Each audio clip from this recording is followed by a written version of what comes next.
సంతోషించడం దేవుడు కృప చూపించాడు. ఒకానొక దినాన ఉన్నటువంటి ఆ వ్యక్తి ఈరోజు ఒక సేవకుడిగా పరిచర్యలో వాడబడుతున్నారంటే అది ఎంతో సంతోషించదగిన విషయం. అందుని బట్టి దేవుని స్తోత్రాలు చెల్లిద్దామా. హల్లెలూయా, హల్లెలూయా. ఈ రాత్రి ఉపవాస ప్రార్థన కూడికలో భాగంగా మీకందరికీ సుపరిచితమైన మాటని నేను జ్ఞాపకం చేయడానికి ఇష్టపడుతున్నాను. అందరికీ తెలిసినటువంటి మాట, యోనా గ్రంథములో నుంచి కొన్ని విషయాలు ఈ రాత్రి మీతో మాట్లాడడానికి ప్రభువు సహాయం చేయనట్లుగా యోనా గ్రంథము 3వ అధ్యాయము మొదటి వచ్చిన భాగం నుంచి మనం కొన్ని విషయాలు చదువుదామండి. అంతటి యెహోవా వాక్కు రెండవ మారు యోనాకు ప్రత్యక్షమై సెలవిచ్చినదేమనగా, నీవు లేచి నినివే మహాపురమునకు పోయి నేను నీకు తెలియజేసే సమాచారం దానికి ప్రకటన చేయము. కాబట్టి యోనా లేచి యెహోవా సెలవిచ్చిన ఆజ్ఞ ప్రకారం నినివే పట్టణమునకు పోయెను. నినివే పట్టణము దేవుని దృష్టికి గొప్పదై 3 దినముల ప్రయాణమంతా పరిమాణం కలిగిన పట్టణము. యోనా ఆ పట్టణములో 1 దిన ప్రయాణమంత దూరము సంచరించుచు ఇక 40 దినములకు నినివే పట్టణము నాశనమగునని ప్రకటన చేయగా, నినివే పట్టణం వారు దేవుని యందు విశ్వాసముంచి ఉపవాస దినము చాటించి గనులేమి అల్పులేమి అందరూ గోనెబట్ట కట్టుకునిది. ఆ సంగతి నినివే రాజునకు వినబడినప్పుడు అతడును తన సింహాసనం మీద నుండి దిగి తన రాజవస్త్రములు తీసివేసి గోనెబట్ట కట్టుకుని బూడిదలో కూర్చుండెను. మరియు రాజైన తానును ఆయన మంత్రులను ఆయన ఆజ్ఞయ్యగా, ఒకవేళ దేవుడు మనసు త్రిప్పుకొని పశ్చాత్తాప్తుడై మనము లయము కాకుండా తన కోపాగ్ని చల్లార్చుకును గనుక మనుషులు ఏదియు పుచ్చుకొనకూడదు, పశువులు కానీ ఎద్దులు కానీ గొర్రెలు కానీ మేత మేయకూడదు, నీళ్లు త్రాగకూడదు. మనుషులందరూ తమ దుర్మార్గములు విడిచి తాము చేయు బలాత్కారములు మానివేయవలను. మనుషులేమి పశువులేమి సమస్తమును గోనెబట్ట కట్టుకొనవలను. జనులు మనఃపూర్వకంగా దేవుని వేడుకొనవలను అని దూతలు నినివే పట్టణంలో చాటించి ప్రకటన చేసిరి. ఈ నినివే వారు తమ చెడు నడతలు మానుకొనగా వారు చేయుచున్న క్రియలను దేవుడు చూసి పశ్చాత్తాప్తుడై వారికి చేయుదునని తాను మాట ఇచ్చిన కీడు చేయక మానెను. దేవునికి మహిమ కలుగాక. చిన్న ప్రార్థన. పరిశుద్ధుడా, జీవాధిపతి, మీ ఘనమైన పరిశుద్ధమైన శ్రేష్టమైన నామం బట్టి వందనాలు. ఈ రాత్రికాల సమయంలో ప్రభా, అయ్యా, ఈ పావుర స్వరము ద్వారా జరుగుచున్న ఈ పరిచర్య చుట్టూ అగ్ని ప్రాకారం ఉంచండి. గతించిన 8 వసంతాలు దీవెనకరంగా మార్చి అయ్యా 9వ సంవత్సరంలోకి అడుగు పెట్టడానికి మీరు చూపించిన అనాదికాల సంకల్పములో నీ కృపను బట్టి నీకు స్తోత్రాలు. ఈ 3 దినాలు జరుగుతున్న ఉపవాస ప్రార్థన కూడికల్లో భాగంగా ఈ మొదటి దినము నీ దాసుని నిలబెట్టుకుని అయ్యా మాతో మీరు మాట్లాడబోతున్న ప్రతి మాటను బట్టి స్తోత్రాలు నాయన. సమస్తము మీ చేతులకు అప్పగించుకుంటూ ఘనత మహిమ ప్రభావాలు మీరు ఆరోపిస్తారని యేసుక్రీస్తు పరిశుద్ధమైన నామంలోనే స్తుతించి ప్రార్థించి అడిగి వేడుకుంటున్నాం మా పరమ తండ్రి. ఆమేన్, ఆమేన్. హల్లెలూయా చెప్తాం ఒకసారి. హల్లెలూయా. చాలా మంచివారు. ఈ మాటలన్నీ తెలిసిన విషయమే కదా. యోనా గ్రంథం అంటే ఈ 3వ అధ్యాయము చాలా విలువైన సందర్భం. ఈ 3వ అధ్యాయము ఈరోజు మనము చక్కగా నేర్చుకుందాం. ఎవరు ఇబ్బంది పడొద్దు. ఈ 3వ అధ్యాయంలో ఉన్నటువంటి మాటలు మనం 10 వచనాలు చదివాం కదా. 10 వచనాల్లో మనకు అర్థం కావలసిన విషయాలు ఏంటంటే, ఈరోజు మీకు ఒక శ్రేష్టమైన 5 సంగతులు చెప్తాను. నినివే పట్టణం గురించి ఒక 5 సంగతులు ఏంటంటే గనక, ఇది ఉపవాస ప్రార్థనే కదా. ఒక సమస్య నుంచి బయటపడవేసి ఉపవాసం చెప్తాను. ఒక సమస్య వచ్చింది. ఆ సమస్య నుంచి బయటికి వెళ్ళే ఉపవాసం, బయట పడవేసే ఉపవాసం ఏదైనా ఉందంటే గనక మనం చదివినటువంటి ఈ 10 వచన భాగాల్లో ఉన్నటువంటి మాటను మీకు శ్రద్ధగా నేను వివరిస్తాను. చాలా జాగ్రత్తగా అందరూ బైబిల్ తెరిచి మనం ధ్యానిద్దాం. ఈ నినివే పట్టణం గురించి ప్రకటన చేయబడినట్టు ప్రకటన. ఈ ప్రకటన ఏంటంటే ఏం మాట్లాడతారంటే మొదటి అధ్యాయంలో చెప్తున్న మాట, యెహోవా వాక్కు చదవండి అమ్మా. అమితయి కుమారుడైన యోనాకు ప్రత్యక్షమై ఇలాగు సెలవిచ్చెను, నినివే పట్టణస్థుల దోషము నా దృష్టికి ఘోరమైన గనుక నీవు లేచి నినివే మహాపట్టణములకు పోయి దానికి దుర్గతి కలుగునని ప్రకటించుము. ఈ మాట జ్ఞాపకం చేసుకోండి. ఈ మాటలో చెప్తున్న మాట ఏంటంటే, యోనాకు ఒక ప్రకటన వెలువడింది. యోనా దగ్గరికి ఒక మాట వచ్చింది. ఆ మాట ఏంటంటే గనక, నినివే పట్టణస్థుల దోషము నా దృష్టికి ఎలా ఉందమ్మా, ఘోరమైంది. నినివే పట్టణస్థులటువంటి ఘోరము దేవుని దృష్టికి ఎలాగుందట, ఘోరమైందట. చాలా జాగ్రత్తగా గమనించండి.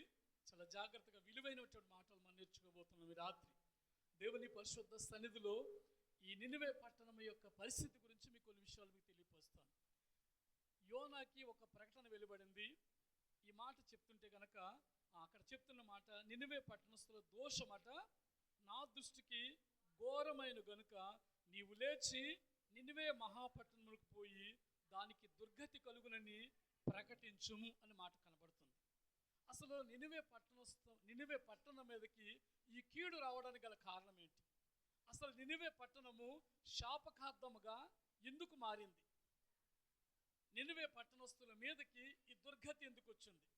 అసలు నినివే పట్టణము గురించి జ్ఞాపకం చేసుకుంటే, ఎందుకు దేవుని దృష్టికి ఒక పట్టణము భయంకరంగా మారిపోయింది?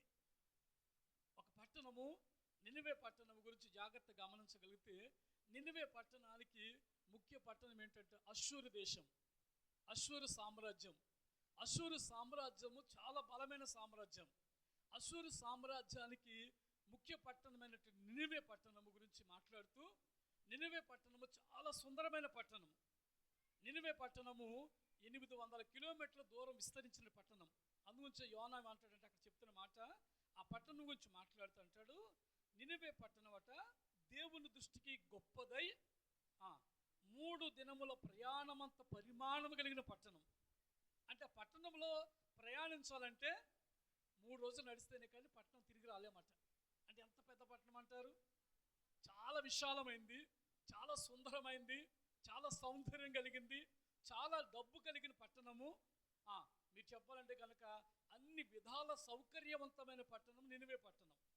ఇటువంటి నినివే పట్టణము గురించి ప్రభు అంటున్న మాట ఏంటంటే, ప్రభువు చెప్తున్న మాట ఏంటంటే కనుక, నినివే పట్టణం అట దేవుని దృష్టికి బహుఘోరమైంది కదా, ఘోరముగా కనబడుతుంది. ఎలాగంట, నీవు లేచి నినివే పట్టణానికి పోయి దానికి దుర్గతి కలుగునని ప్రకటించాలి.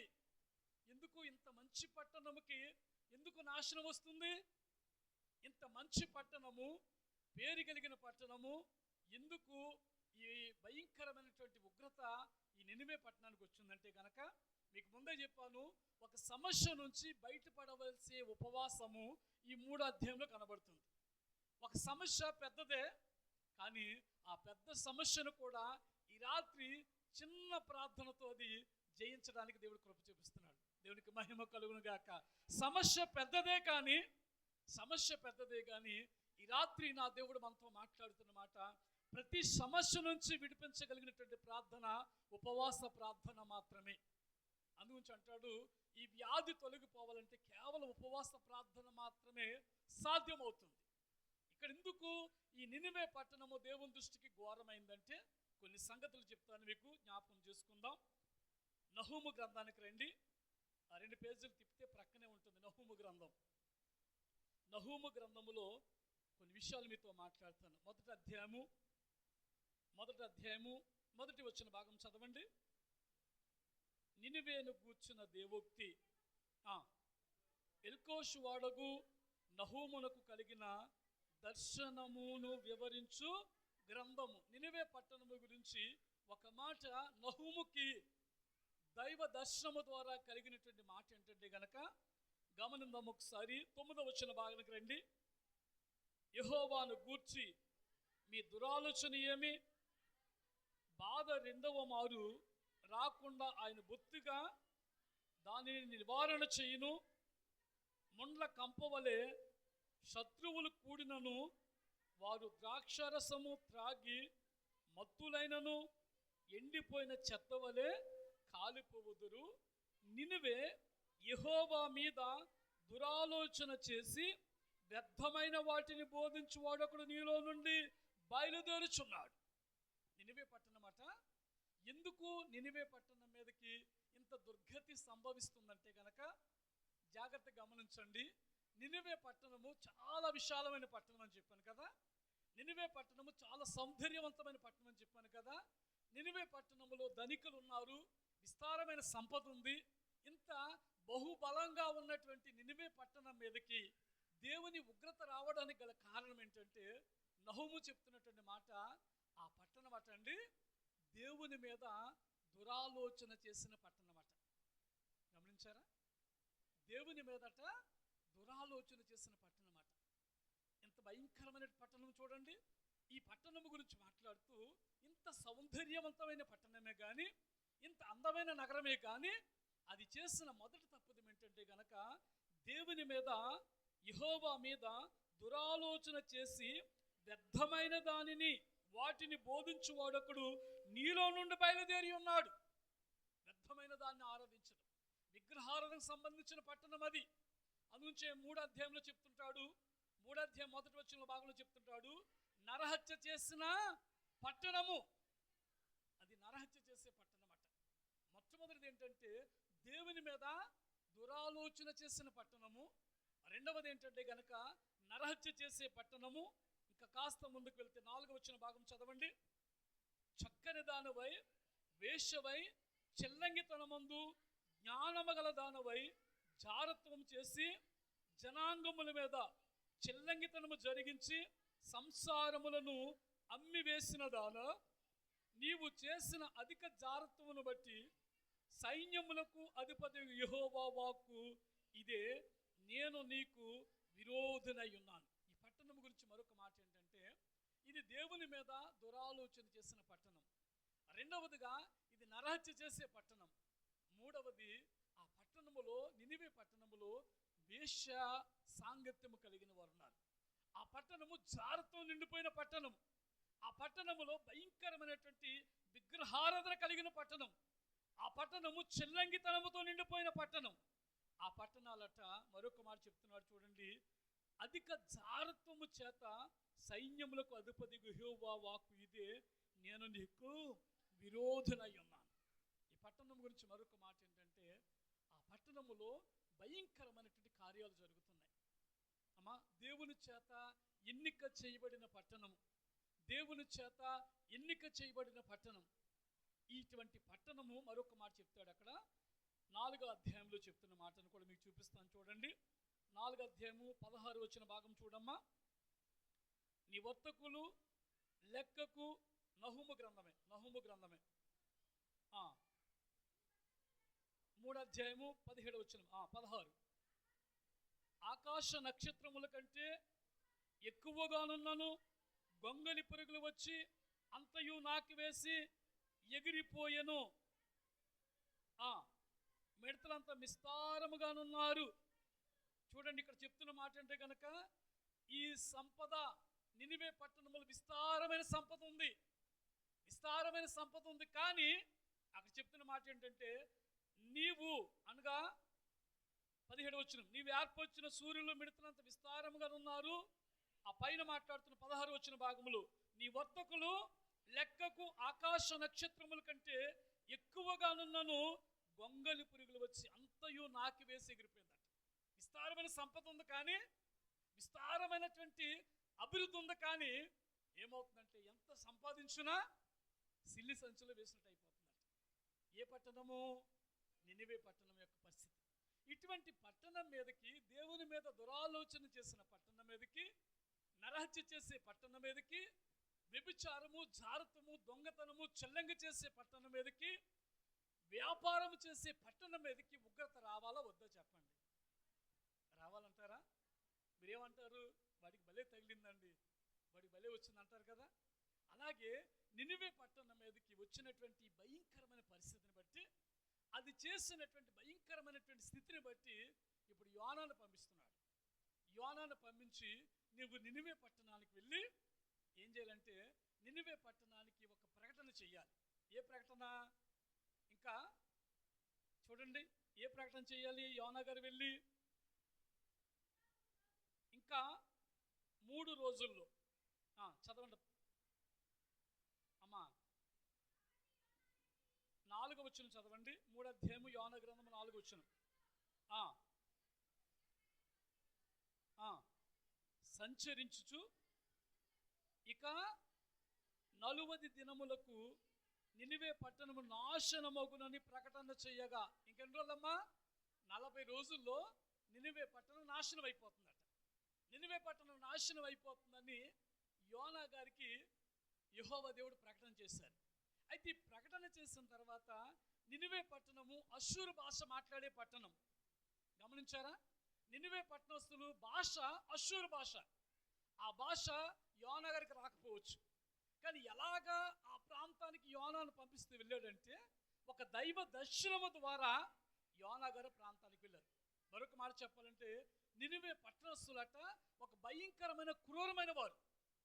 అటువంటి ప్రజల మధ్యకి యోనాను వెళ్ళమంటే ఇప్పుడు యోనా ఏం చేశారంటే యోనా వెళ్ళడానికి ఇష్టపడలా. గమనించారా? యోనా వెళ్ళడానికి ఇష్టపడలా.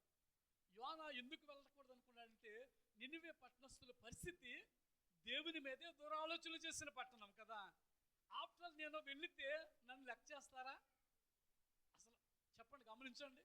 ఒక దేవుణ్ణి లెక్క చేయని వాడు, దేవునికి భయపడిన వాడు దేనికి భయపడ్డు కదా. దేవునికి భయపడిన వాడు దేనికి భయపడ్డు, దేవునికి భయపడేవాడు అందరికీ భయపడతాడు. ఇప్పుడు ఒకసారి మీరు సైలెంట్గా ఉండగలిగితే దేవునికి భయపడినట్లు లెక్క. మనం దేవునికి భయపడితే ప్రతి ఒక్కరికి భయపడినట్లే. ఈ రాత్రి గమనించండి, యోనాకు భయం వచ్చింది. ఏం భయం తెలుసా? దేవుని మాట వినలేని ప్రజలు నా మాట వింటారు అని. కాబట్టి ఈయనేం చేశాడంటే వెళ్ళకుండా ఆగిపోయాడు. వెళ్ళకుండా ఆగిపోతే స్టోరీ మనకు తెలుసు. అసలు ఈ నినివే పట్టణస్తులు ఎందుకు ఉగ్రత నుంచి బయటపడ్డారు, నినివే పట్టణస్తుల మీదకి వచ్చినటువంటి ఆ ఉగ్రత నుంచి ప్రజలు ఏ విధంగా వినిపించబడ్డారు, ఇక్కడ 10 వచ్చిన భాగాలు ఉన్నాయి. ఒక 5 అంశాలు మీకు చెప్తాను. ఎందుకు ఒక సమస్య నుంచి బయటపడవేసే ఉపవాసం ఏంటో ఈ రాత్రి మనం నేర్చుకోబోతున్నాం. అసలు నినివే పట్టణస్తుల మీదకి వచ్చినటువంటి ఆ ఉగ్రత శాపమును కొట్టివేసి దేవుడు వారికి ఇచ్చినటువంటి ఆధిక్యతను బట్టి ఈ రాత్రి మనం దేవుని సన్నిధిలో విజ్ఞాపన చేయబోతున్నాము. ప్రభు ఈ రాత్రి మన అందరిని అటు రీతిగా బలపరచును గాక. హల్లెలూయా, హల్లెలూయా. చూద్దాం, చూడండి, నినివే పట్టణస్తుల మీదకి వచ్చినటువంటి ఆ ఉగ్రత నుంచి ఏ విధంగా తప్పించబడ్డారో ఒక్కొక్కటిగా మనం జ్ఞాపకం చేసుకుందాం. చూడండి, 3వ అధ్యాయంలోనే 6వ వచన భాగం చూడమ్మా. నినివే రాజునకు వినబడినప్పుడు చూడండి అమ్మా, మొట్టమొదటి వచ్చిన భాగం ఏంటంటే నినివే పట్టణస్తులకి ఒక మాట వినబడ్డాది. నినివే పట్టణస్తులకి ఏమన్నా ఒక మాట వినబడ్డాది. ఏ మాట అంటే యోనా ప్రకటన చేశాడు, ఇంకా 40 దినాల్లోపు ఈ దేశానికి ఉగ్రత వస్తుందని, ఈ దేశము నాశనం అయిపోతుందన్న ఒక ప్రకటన వినబడింది. విన్నటువంటి మాట నినివే పట్టణ ప్రజల చెవుల్లోకి వెళ్ళింది. అందుగురించే దేవుని మాట ఎలా వింటే అది మనకు ప్రయోజనమో కొన్ని విషయాలు మీతో మాట్లాడుతుంది. ఎలా వినాలి, దేవుని మాట ఎలా వినాలంటే కనుక నిర్గమకాండ గ్రంథము 23వ అధ్యాయము, నిర్గమకాండ గ్రంథము 23వ అధ్యాయము 22వ వచన భాగం చదువుదాము. ప్రతి ఒక్కరు కూడా బైబిల్ గ్రంథాలు తెరిచి 22వ వచన భాగం. అయితే నీవు ఆయన మాటను జాగ్రత్తగా విని నేను చెప్పినది యావత్తూ చేసినలా నేను నీ శత్రువులకు శత్రువును, నీ విరోధులకు విరోధునయుందును. దేవునికి మహిమ కలుగును గాక. ఆయన మాట శ్రద్ధగా వింటే, ఆయన మాట శ్రద్ధగా వింటే, ద్వితీయోపదేశకాండం 20వ అధ్యాయంలో చెప్తాడు, ఆయన మాట శ్రద్ధగా వింటే కనుక అనేకమైన ఆశీర్వాదాలు దీవెన మన మీదకి వస్తాయి. ఈ రాత్రి ఇక్కడ చెప్తున్న మాట ఏంటంటే నినివే పట్టణస్తులు దేవుని మాట విన్నారట. ఎలా విన్నారంటే అక్కడ చెప్తున్న మాట, నిర్గమకాండ గ్రంథంలో చెప్తున్న మాట, అయితే నీవు ఆయన మాటను జాగ్రత్తగా విని నేను చెప్పిన యావత్తూ చేసినలా నేను నీ శత్రువులకు శత్రువును, నీ విరోధులకు విరోధిగా మారిపోతాడట. ఎంత ఎంత అద్భుతమైన మాట చూసారా? ఎందుకంటే దేవునుడు మన ఎడల ఎంత ప్రేమ కలిగిన వాడంటే ఆయన అంటున్నాడు, దేవుని మాట నువ్వు జాగ్రత్తగా వింటే, ఈ రాత్రి దేవుని మాట నువ్వు జాగ్రత్తగా విని ఆ మాటను పట్టుకుని వెళ్ళగలిగితే, ఇక్కడ దేవుడిస్తున్న మాట ఏంటంటే ఆయన ఏం చేస్తాడో తెలుసండి, ఆయన చెప్పిన యావత్తును చేయగలిగితే కనుక నేను నీ శత్రువులకు శత్రువు అయిపోతాడట. అదేంటి, మన శత్రువులకు ఆయన శత్రువు అవడం ఏంటి? ఒక మాట అంటాడు, ఎవరైనా నీ కనుగుడ్డు ముట్టితే ఆయన కనుగుడ్డు ముట్టినట్టు. దేవుడి మీద మనకి ఎంత ప్రేమ, ఆయన మీద దేవునికి మహిమ చెల్లిద్దామా? మన ఎడల ఆయనకున్న ప్రేమ ఎంత గొప్ప తెలుసా? ఈరోజు నిన్ను నన్ను దేవుడు ప్రేమించినటువంటి ప్రేమను బట్టి దేవునికి ఏమిచ్చి మనం రుణం తీర్చుకోగలుగుతాం? నినివే పట్టణస్థుల మీద కూర్చున్నటువంటి శాపమును, ఉగ్రతను కొట్టివేయబడ్డానికి ఎవరైతే దేవుని మాట జాగ్రత్తగా వింటారు, దేవుని మాట జాగ్రత్తగా విన్న వారికి ఎలా ఉంటారంటే దేవుడు తెలుసండి, నేను నీ శత్రువులకు శత్రువును, నీ విరోధులకు విరోధిగా మారిపోతానంటున్నాడు ఆయన. ఆయన మాట వినగలిగితే ఈ రాత్రి, ఆయన మాటను నువ్వు ఆలకించగలిగితే, ఆయన మాట జాగ్రత్తగా వినగలిగితే, దేవుని మాట మన దగ్గరికి వస్తుంది. దైవ సేవకులు బోధిస్తున్నారు, ఉపవాస ప్రార్థన కూడికల ద్వారా గత 8 సంవత్సరాలుగా మీరు వాక్యం వింటున్నారు. దేవుని మాట జాగ్రత్తగా వినాలంట. అజాగ్రత్తగా వింటే చాలా నష్టం. జాగ్రత్తగా విన్నారు కాబట్టి నినివే పట్టణస్థులకి ఒక అద్భుతమైన కార్యం జరిగింది. దేవుడు శత్రువులకు ఆయన శత్రువుగా మారిపోయాడు, విరోధులకు ఆయన విరోధిగా మారిపోయాడు. రెండో మాట ఎలా వినాలంటే కనుక దేవుని మాట, నెహెమ్యా గ్రంథానికి రండి ఒకసారి. నెహెమ్యా గ్రంథము 8వ అధ్యాయము, నెహెమ్యా గ్రంథము 8వ అధ్యాయము అమ్మా 3వ వచన భాగం చదువుదాం. 8వ అధ్యాయము 3వ వచన భాగం. నెహెమ్యా గ్రంథము 406వ పేజీ. చదవండి. నీటి గుమ్మం ఎదుటనున్న మైదానములో ఉదయం మొదలుకొని మధ్యాహ్నం వరకు నిలుచున్న ఆ స్త్రీ పురుషులకును, తెలివితో వినగలిగిన వారందరికీ చదివి వినిపించుచు వచ్చెను. ఆ జనులందరూ ధర్మశాస్త్ర గ్రంథమును శ్రద్ధతో విన్నారటండి. ఎలా ఉన్నారు తెలుసా? శ్రద్ధ కలిగి. నినివే పట్టణస్థులు దేవుని మాట ప్రకటన చేయబడగానే, ఒక ప్రకటన వెలువడగానే వారు బహు జాగ్రత్తగా విన్నారు. జాగ్రత్తగా వింటే ఏమవుతుంది తెలుసా అండి? మన శత్రువులకు ఆయన శత్రువుగా మారిపోతాడు, మన విరోధులకు ఆయన విరోధిగా మారిపోతాడు. మరొక మాట అంటున్నాడు నెహెమ్యా గ్రంథములో, ఆయన మాటను, దేవుని ధర్మశాస్త్ర గ్రంథమును శ్రద్ధతో విన్నారటండి. దేవుని వాక్కు ప్రకటించబడుతున్నప్పుడు, దేవుని మాట వివరించబడుతున్నప్పుడు శ్రద్ధ కలిగి విన్నారట. ఎలా తెలుసు? అక్కడ రాస్తున్న మాట 9వ అధ్యాయానికి రండి. 9వ అధ్యాయంలో చెప్తుంటాడు, ఏమంటాడంటే, ఈ నెల 24వ దినమున ఇశ్రాయేలు ఉపవాసం ఉండి గోనెబట్ట కట్టుకుని తల మీద ధూళి పోసుకుని కూడి వచ్చిరి.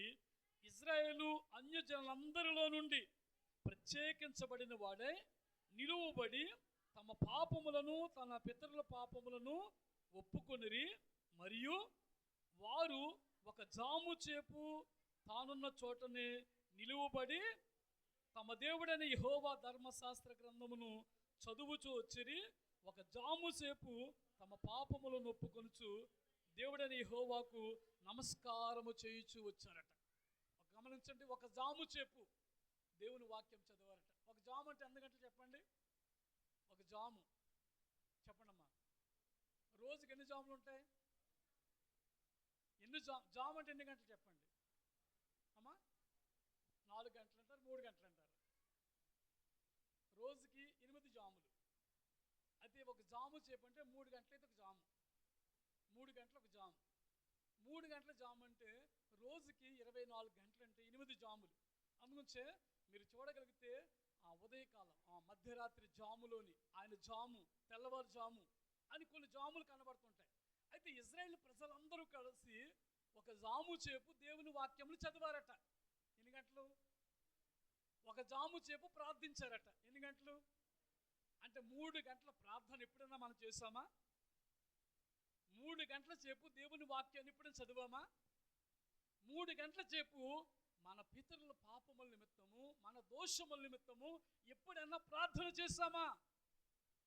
మరి ఉపవాస ప్రార్థన పెడుతున్నాం, ఉపవాస ప్రార్థన పెడుతున్నాం. ఉపవాస ప్రార్థన నినివే పట్టణస్థుల మీదకి వచ్చిన దోషము పాపము తీసివేయబడాలంటే నినివే పట్టణస్థులు అందరూ కలిసి వారు దేవుని మాట విన్నారు. ఎలా విన్నారు చెప్పమంటారా? జాగ్రత్తగా విన్నారు. వారు ఎలా విన్నారు తెలుసండి? శ్రద్ధతో విన్నారు. ఒక జాము చేపు దేవుని వాక్యాన్ని చదివారు, ఒక జాము చేపు తమ పితరుల పాపాలు ఒప్పుకున్నారు, ఒక జాము చేపు స్తుతి ఆరాధన జరిగించారు. ఇలా చేశారు కాబట్టి నినివే పట్టణస్థులు పాపాలన్నిటిని దేవుడు క్షమించాడు. మరొక మాట చెప్తాను చూడండి. 3వ మాట ఏంటంటే అపోస్తుల కార్యముల గ్రంథము 16వ అధ్యాయము. నేను త్వరగా ముందుకు వెళ్తున్నాను. అపోస్తుల కార్యముల గ్రంథము 16వ అధ్యాయము 13వ వచన భాగము చదవగలిగితే, గవిని దాటి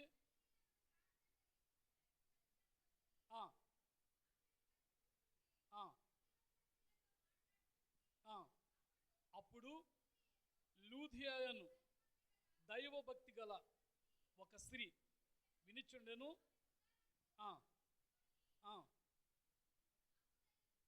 తూతైర పట్టణస్థురాలు ప్రభువు ఆమె హృదయమును తెరిచెను గనుక పౌలు చెప్పిన మాట యందు లక్ష్యముంచెను. దేవునికి మహిమ కలుగును గాక. 3వది ప్రభువు చెప్పిన మాటలు. అనగా పౌలు చెప్పిన మాటలను బట్టి లూదియా హృదయం ఎలా ఉందట? తెరవబడింది. గల కారణం ఏంటంటే దేవుని మాటల మీద లక్ష్యం ఉంచింది. ఈ రాత్రి ఏ మాట అయితే మనకి ప్రకటించబడుతుందో ప్రకటించబడుతున్న మాటల మీద జాగ్రత్తగా వినాలి. 2వది ప్రకటించబడుతున్న మాట మన శ్రద్ధతో వినాలి. 3వది ప్రకటించబడుతున్న మాట లక్ష్యముంచి వినాలి. లక్ష్యముంచి వినాలి. దాని మీదే మనసు కేంద్రీకరించి ఉండాలి. అప్పుడు మాత్రమే హృదయాలు తెరవబడతాయి. హృదయాలు తెరవబడడం అంటే లూదియా ఒక వ్యాపారస్తురాలు, లూదియా ఒక పొడి అమ్ముకునే స్త్రీ. తన హృదయం తెరవడానికి గల కారణం ఏంటంటే ఈ రాత్రి ప్రభు చెప్తున్న మాట, లూదియా హృదయం తెరవబడడానికి సేవకుడు ఏదైతే మాట చెప్తున్నారో ఆ మాట మీదే మనసు కేంద్రీకరించింది. దేవునికి మహిమ కలుగును గాక. ఆ మాట మీదే లక్ష్యం ఉంచింది. ఆ మాట మీదే తన హృదయ ధ్యానం ఉంచింది. ఆ మాట మీదే తన గురి ఉంచింది. కాబట్టి ఆమె హృదయం తెరవబడడానికి గల కారణమైంది. ఏం చేయాలంటే నినివే పట్టణస్థులు ఈ మాట వినడానికి గల కారణం ఏంటంటే ప్రకటించబడిన మాట వారు విన్నారు. జాగ్రత్తగా వినాలి, శ్రద్ధతో వినాలి, లక్ష్యముంచి వినాలి. ఇలా వినగలిగితే అందుగురించి అంటాడు యెషయా గ్రంథకర్త ఒక మాట చెప్తాడు 50 అధ్యాయంలోని. యెషయా గ్రంథకర్త 50 అధ్యాయము 5వ వచన భాగంలో చెప్తున్నటువంటి ఒక ప్రాముఖ్యమైన మాట ఏంటంటే గనక, నా చెవికి వినబుద్ధి పుట్టింపగా నేను ఆయన మీద తిరుగుబాటు చేయలేదు, వినకుండా నేను తొలగిపోలేదు. చూసారా ఎలా మాట్లాడారు అక్కడ? అంటున్న మాట ఏంటంటే గనక ఆ మాట చెప్తుంటాడు, ప్రభువు యెహోవా నా చెవికి వినబుద్ధి పుట్టింపగా నేను ఆయన మీద తిరుగుబాటు చేయలేదటండి. దేవుని మాట ప్రకటించబడుతున్నప్పుడు ఆ మాటకు వారు తిరుగుబాటు చేయలేదట. మరొక మాట అంటున్నారు, ఆ మాట ప్రకటించబడుతున్నప్పుడు వినకుండా నేను తొలగిపోలేదు. దేవుని మాట ప్రకటించబడుతుంటే నినివే పట్టణస్థులు చాలా భయంకరస్తులు. ఎవరైనా మాట చెప్తే ఆ మాట ఎవరు లక్ష్య పెట్టరు. నినివే పట్టణస్థులు ఎవరైనా మాట చెప్తే వ్యంగ్యించేస్తారు. నినివే పట్టణస్థులు ఏదైనా మాట ప్రకటించబడితే, దేవుని గురించి ప్రకటించబడుతుంటే ఆ మాటను వారు వినే మనసు కాదు. కానీ వారు జాగ్రత్తగా విన్నారు, శ్రద్ధ కలిగి విన్నారు, లక్ష్యం ఉంచి వినడానికి గల కారణం ఏంటంటే దేవుడు వారికి వినిబుద్ధి పుట్టించారట. దేవునికి మహిమ కలుగును గాక. దేవుడు ఆకర్షించకపోతే ఎవరు ఆయన దగ్గరికి రారండి. దేవుడు ఆకర్షిస్తేనే వస్తారు. అందుగురించి అంటాడు ఆయన, ఏమంటున్నాడంటే ఆ మాట ప్రభువు యెహోవా నా చెవికి వినుబుద్ధి పుట్టింపగా నేను ఆయన మీద తిరుగుబాటు చేయలేదు. ఎప్పుడు కూడా నేను వినకుండా నేను తొలగిపోలేదు. దేవుని మాట మనకు ప్రకటించబడుతున్నప్పుడు అజాగ్రత్తగా కానీ అశ్రద్ధగా కానీ అలక్ష్యం ఉంచి కానీ మనం విన్నామంటే ఆ మాట వల్ల మనకు ప్రయోజనము లేదండి. పిల్లలు ఈ రాత్రి గమనించండి, దేవుని మాట ప్రకటించబడుతున్నప్పుడు తన దాసులు మాట్లాడుతున్నప్పుడు ఆ మాట మన హృదయములో ఒక కార్యము జరిగించునుగాక. ఈ రాత్రి దేవుని మాట మన హృదయములో ప్రభావము చూపించునుగాక. లూదియా హృదయము తెరవబడినట్లుగా ఈ రాత్రి మన హృదయాలు తెరవబడునుగాక. అందుగురించి లక్ష్యం ఉంచి విన్నది. అందుగురించి నినివే పట్టణ ప్రజలు ఏం చేస్తారంటే మొట్టమొదటిగా దేవుని మాట వారు విన్నారు. వింటే ఏమొస్తుందండి? వింటే ఏమొస్తుంది? విశ్వాసం వస్తుంది కదా. అందుగురించే ఆ యోనా గ్రంథంలో రెండో మాట ఏంటంటే గనక చూడండి, అక్కడ రెండో మాట చెప్తున్నాడు. వారు విన్న తర్వాత జరిగిన విషయం ఏంటంటే గనక 5వ వచన భాగం చదవండి అమ్మా. నినివే పట్టణపు వారు దేవుని యందు విశ్వాసం ఉంచారట. ఎప్పుడు విశ్వాసం వస్తుంది తెలుసా అండి? వింటేనే వస్తుంది, వినకపోతే విశ్వాసం రాదు. దేవుని మాట వినాలి. అందుగురించే ఎబ్రీ గ్రంథకర్త చెప్తాడు 11వ అధ్యాయంలోని, వినుట ద్వారా విశ్వాసము కలుగుతుంది, అది దేవుని మాట. అంటే విశ్వాసం అంటే ఏంటి తెలుసా? మనం ఏదైతే నిరీక్షిస్తున్నామో దాని యొక్క నిజ స్వరూపమే విశ్వాసం. గమనించండి, రాత్రి ఆ రెండవ మాట ఏంటంటే కనుక నినివే పట్టణస్థులందరూ కూడా దేవుని మాట మీద విశ్వాసం ఉంచారు. విశ్వాసం ఉంచితే ఏమవుతుందంటే విశ్వాసము ద్వారా ఏ కార్యమైనా చూడగలుగుతాం. విశ్వాసం అనుగుంచే నమ్ముట నీ వలనైతే నమ్మువానికి సమస్తమును సాధ్యమే. నీ విశ్వాసమే ఏం చేస్తుందంటే స్వస్థపరుస్తుంది. ఒక వ్యక్తి విశ్వాసము ద్వారా మాత్రమే బలపరచగలుగుతాడు. ఒక వ్యక్తి విశ్వాసము ద్వారానే. అందుగుంచే ఆ జైలధికారి కూడా అపోస్తల కార్యములు 16వ అధ్యాయం 31వ వచన భాగంలో ఉంటుంది. ఆ జైలధికారి కూడా ఒక మాట చెప్తాడు చూడండి అక్కడ.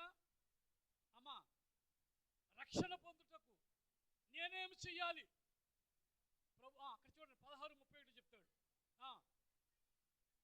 ప్రభువునందు యేసునందు విశ్వాసముంచుము, అప్పుడు నీవును నీ ఇంటి వారును రక్షణ పొందుతారు. దేవునికి మహిమ కలుగును గాక. అంటే విశ్వాసం ఉంచితే ఏమవుతుందంటే రక్షణ కార్యం జరుగుతుందండి. విశ్వాసం ఉంచితే రక్షణ కార్యం జరుగుతుంది. ఎందుకంటే ఆ విశ్వాసము రెండవ చెప్తాడు రోమపత్రిక 5వ అధ్యాయం 1వ వచన భాగంలో చెప్తున్న మాట ఏంటంటే కనుక విశ్వాసము ద్వారా నీతిమంతులుగా తీర్చబడతాం. అసలు మొట్టమొదటి మాట ఏంటంటే విశ్వాసం అంటే కనుక ఎప్పుడు విశ్వాసము మనలో పెంపొందిస్తుందంటే కనుక దేవుని మాట వింటే కాస్తంత విశ్వాసం పెరుగుతుంది. ఏది వింటే దాని మీద విశ్వాసం వస్తుంది, అంతేనా? ఏ మాట వింటే ఆ మాట మీద విశ్వాసం పెరుగుతుంది. రోజు సీరియల్ చూస్తూ ఉంటే ఏమవుద్దమ్మా? దాని మీద కాస్తంత విశ్వాసం పెరుగుతుంది కదా. ఏది మనం వింటున్నామో, ఏది ఆలోచిస్తున్నామో, ఏది గమనిస్తున్నామో దాని మీద కాస్తంత నాలెడ్జ్ పెరుగుతూ ఉంటారు. నువ్వు ప్రతిరోజు వాక్యాన్ని చదువుతూ ఉండు. చదువుతుంటే దాని మీద విశ్వాసం పెరుగుతూ ఉంటుంది. రోజు ప్రార్థన చేయి. ఒక అలవాటుగా మార్చుకోగలిగితే ఆ ప్రార్థన ప్రభావము మన కుటుంబంలో పనిచేస్తాం, అంతే కదా. అందుగురించే విశ్వాసం గురించి మాట్లాడుతున్నారు. మొట్టమొదటి మాట దేవుని మాట వారు విన్నారు. వారు విన్న మాట అశ్రద్ధ చేయలా. నినివే పట్టణస్థులు ఎవరి మాట వినరు అమ్మా, గమనించారా? ఎవరి మాట వినరు. ఎవరి మాట వినలేని వారు ఒక మాట విన్నారు. ఏ మాట వింటారు తెలుసా? ఎప్పుడంటే మనిషికి భయం వచ్చేది, ఎప్పుడు భయపడతాడు దేవునికి తెలుసా? నీవు రేపు చచ్చిపోతాడు భయపడతాడు. గమనించారా? నినివే పట్టణస్థులకి వినబడిన మాట ఏంటంటే అమ్మా, నినివే పట్టణస్థులకు వినబడిన మాట ఏంటంటే 40 రోజుల్లో మీ మీదకి నాశనం వస్తుంది. మీరు 40 రోజుల్లో ఈ పట్టణం అంతా నాశనం అయిపోతుంది అని ప్రకటన చేయబడింది.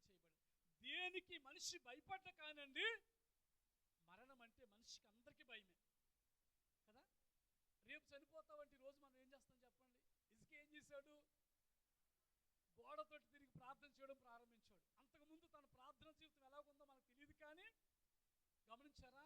రేపు చనిపోతామని తెలిస్తే ఈ రాత్రి మనం సిద్ధపడతాము.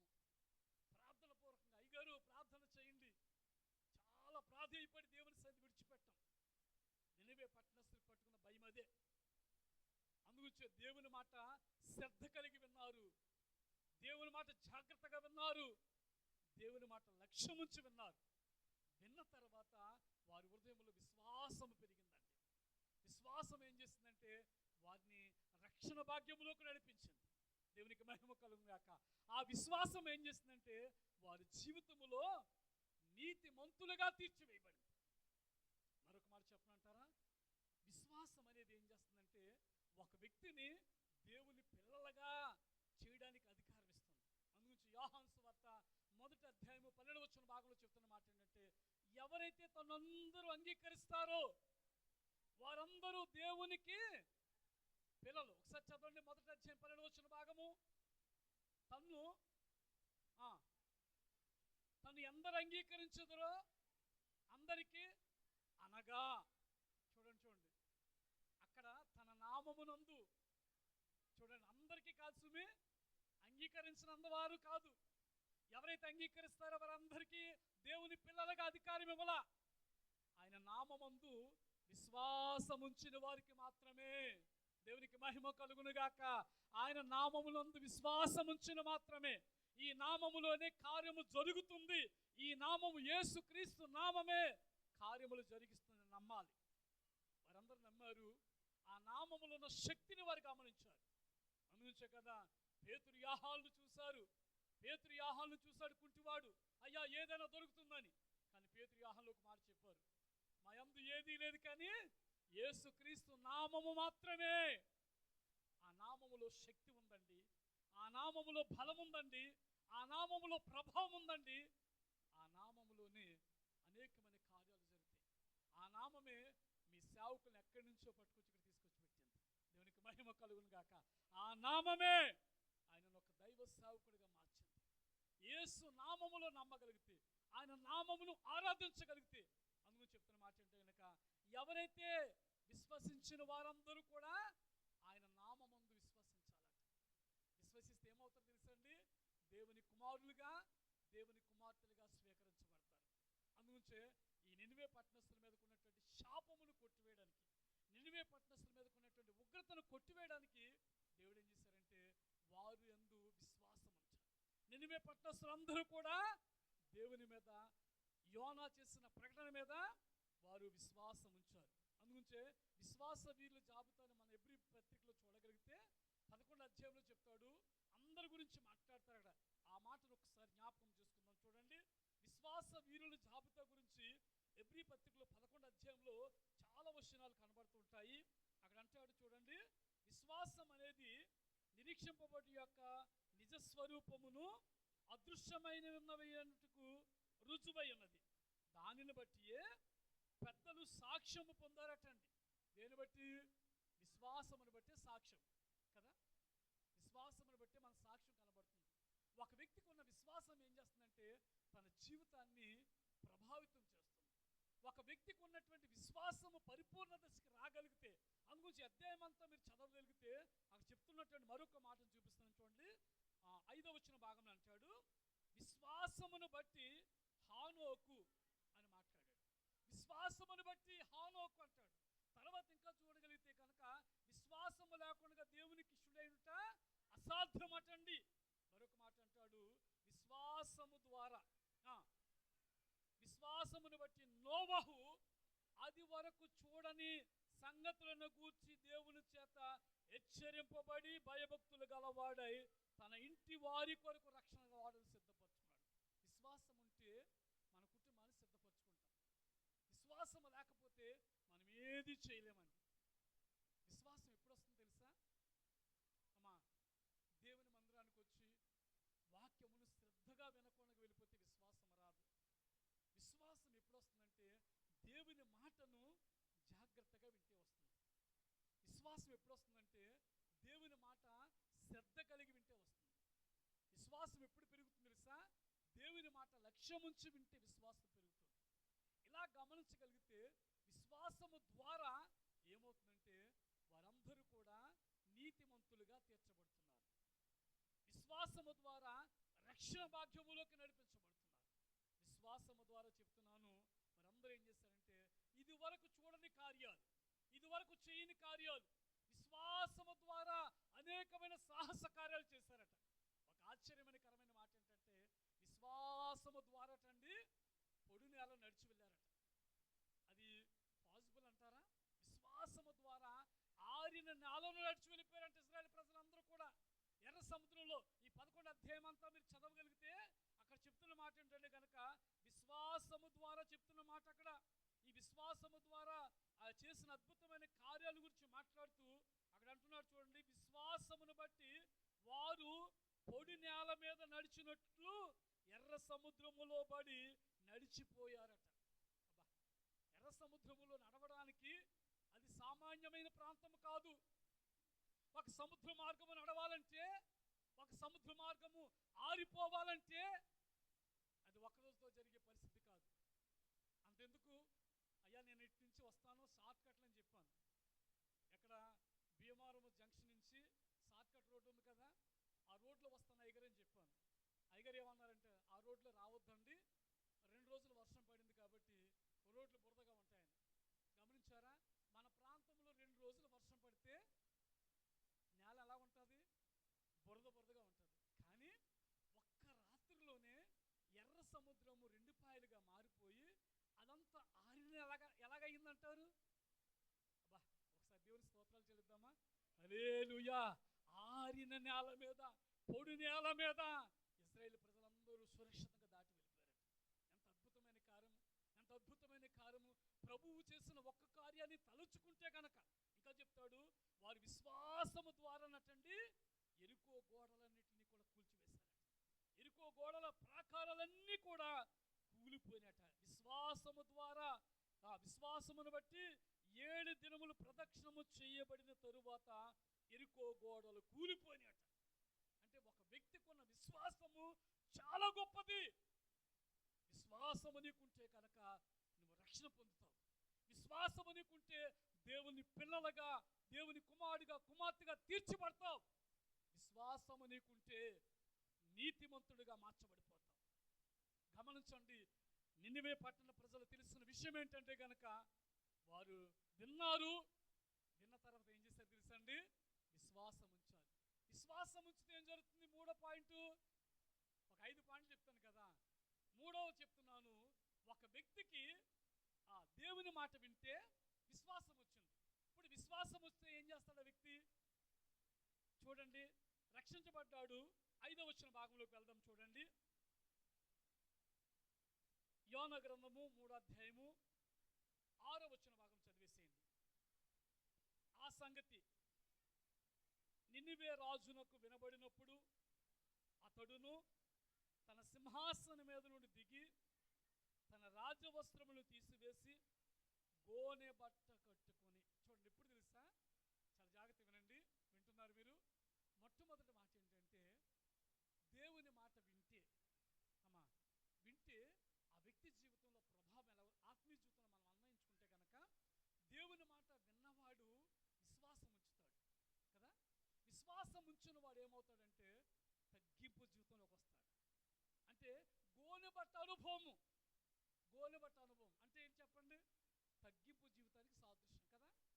రాజు అటండి, రాజు కదా, ఆ నినివే పట్టణానికి ఒక రాజు ఏం చేశాడంటే తన రాజ్య వస్త్రాలు తీసివేసి గోనె బట్ట ధరించుకున్నాడట. గోనె బట్ట దేనికి సాదృశ్యం అంటే ఒక వ్యక్తి తగ్గింపు జీవితానికి. ఒకసారి దేవుని స్తోత్రం చెప్దామా? హల్లెలూయా, హల్లెలూయా.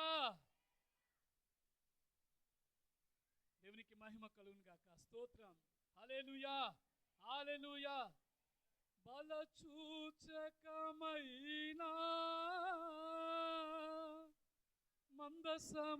మందసమానికై, బలచూచకమైనా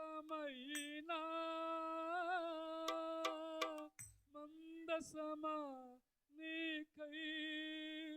సజీవయాగమై యుక్తమైన సేవకై ఆత్మాభిషేకముతో నన్ను నింపితివా.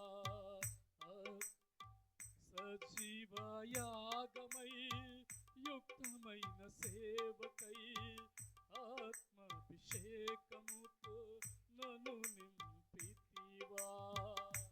సంఘక్షేమమి నా ప్రాణమాయేనా, సంఘక్షేమమి నా ప్రాణమాయేనా. నీ ప్రేమే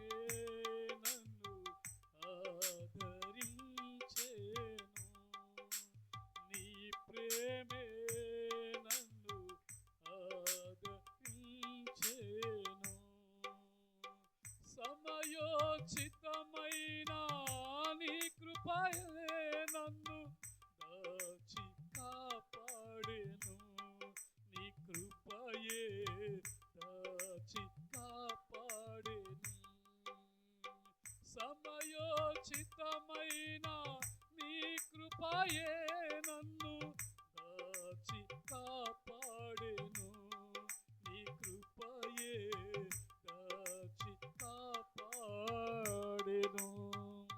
హల్లెలూయా, హల్లెలూయా.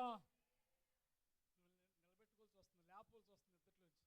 అమ్మా, ఎవరు నిద్రపోకండి దయచేసి. కొద్ది నిమిషాలు చాలా జాగ్రత్తగా గమనిద్దాం. నినివే పట్టణస్థుల గురించి మీతో మాట్లాడుతాను కదా. నినివే పట్టణస్థులు వారి మీదకు వచ్చినటువంటి ఉగ్రత తొలగిపోవడానికి ఈ రాత్రి ఈ సమస్య నుంచి బయటికి పడవేసే ఉపవాసం చెప్తున్నాను. ఒక సమస్య మన మీదకు వస్తే మనం ఆశ్రయించేది ఎవరినంటే గనక, సమస్య వస్తే మనం ఏం చేస్తామంటే పరుగు వెళ్ళి మన బంధువులను ఆశ్రయిస్తాం, మన ఇరుగు పొరుగులను ఆశ్రయిస్తాం, కానీ వారు మనకి ఎవరు సహాయం చేయరు. కానీ నినివే పట్టణ ప్రజలు ఎవరిని ఆశ్రయించలా. వారు దేవుని మాట విన్న వెంటనే వారు ఏం చేశారంటే విశ్వాసం ఉంచారు. విశ్వాసం ఉంచిన తదుపరి వారు చేసిన అద్భుతమైన పని ఏంటంటే గోనె బట్ట అనుభవంలోకి వచ్చేసారు. రాజవస్త్రాలు తీసివేశారు. వారందరూ కూడా పశువులు కానీ జంతువులు కానీ ఆ బిడ్డలు కానీ ఎవ్వరు కూడా ఆహారము పుచ్చుకోకూడదనే నియమావళి పెట్టుకున్నారు. నా పాస్టర్ గారు ఒక అద్భుతమైన మాట చెప్పారు. అయ్యా, ఈ ఉపవాస ప్రార్థనల కూడికల్లో మా ఇంట్లో భోజనం వండమని చెప్పేసి చాలా సంతోషపడ్డాను. ఎందుకంటే దేవుని మీద ఆధారపడిన వారికి దేవుడు మార్గము తెరుస్తూ ఉంటాడు. దేవునికి మహిమ కలుగును గాక. ఈ నినివే పట్టణస్థులు ఎవ్వరి మీద ఆధారపడలేదు, కానీ దేవుని మీద మాత్రమే లక్ష్యం ఉంచారు. ఒక మాట గమనించండి, అక్కడ వారు ఏం చేశారంటే 3వ అధ్యాయం 6వ వచన భాగంలో చెప్తున్న మాట ఏంటంటే వారట గోనె బట్ట అనుభవంలోకి వచ్చేసారు. ఏ వ్యక్తి అయితే గోనె బట్ట అనుభవంలోకి వస్తాడో ఆ వ్యక్తిని దేవుడు దృష్టించుతాడు.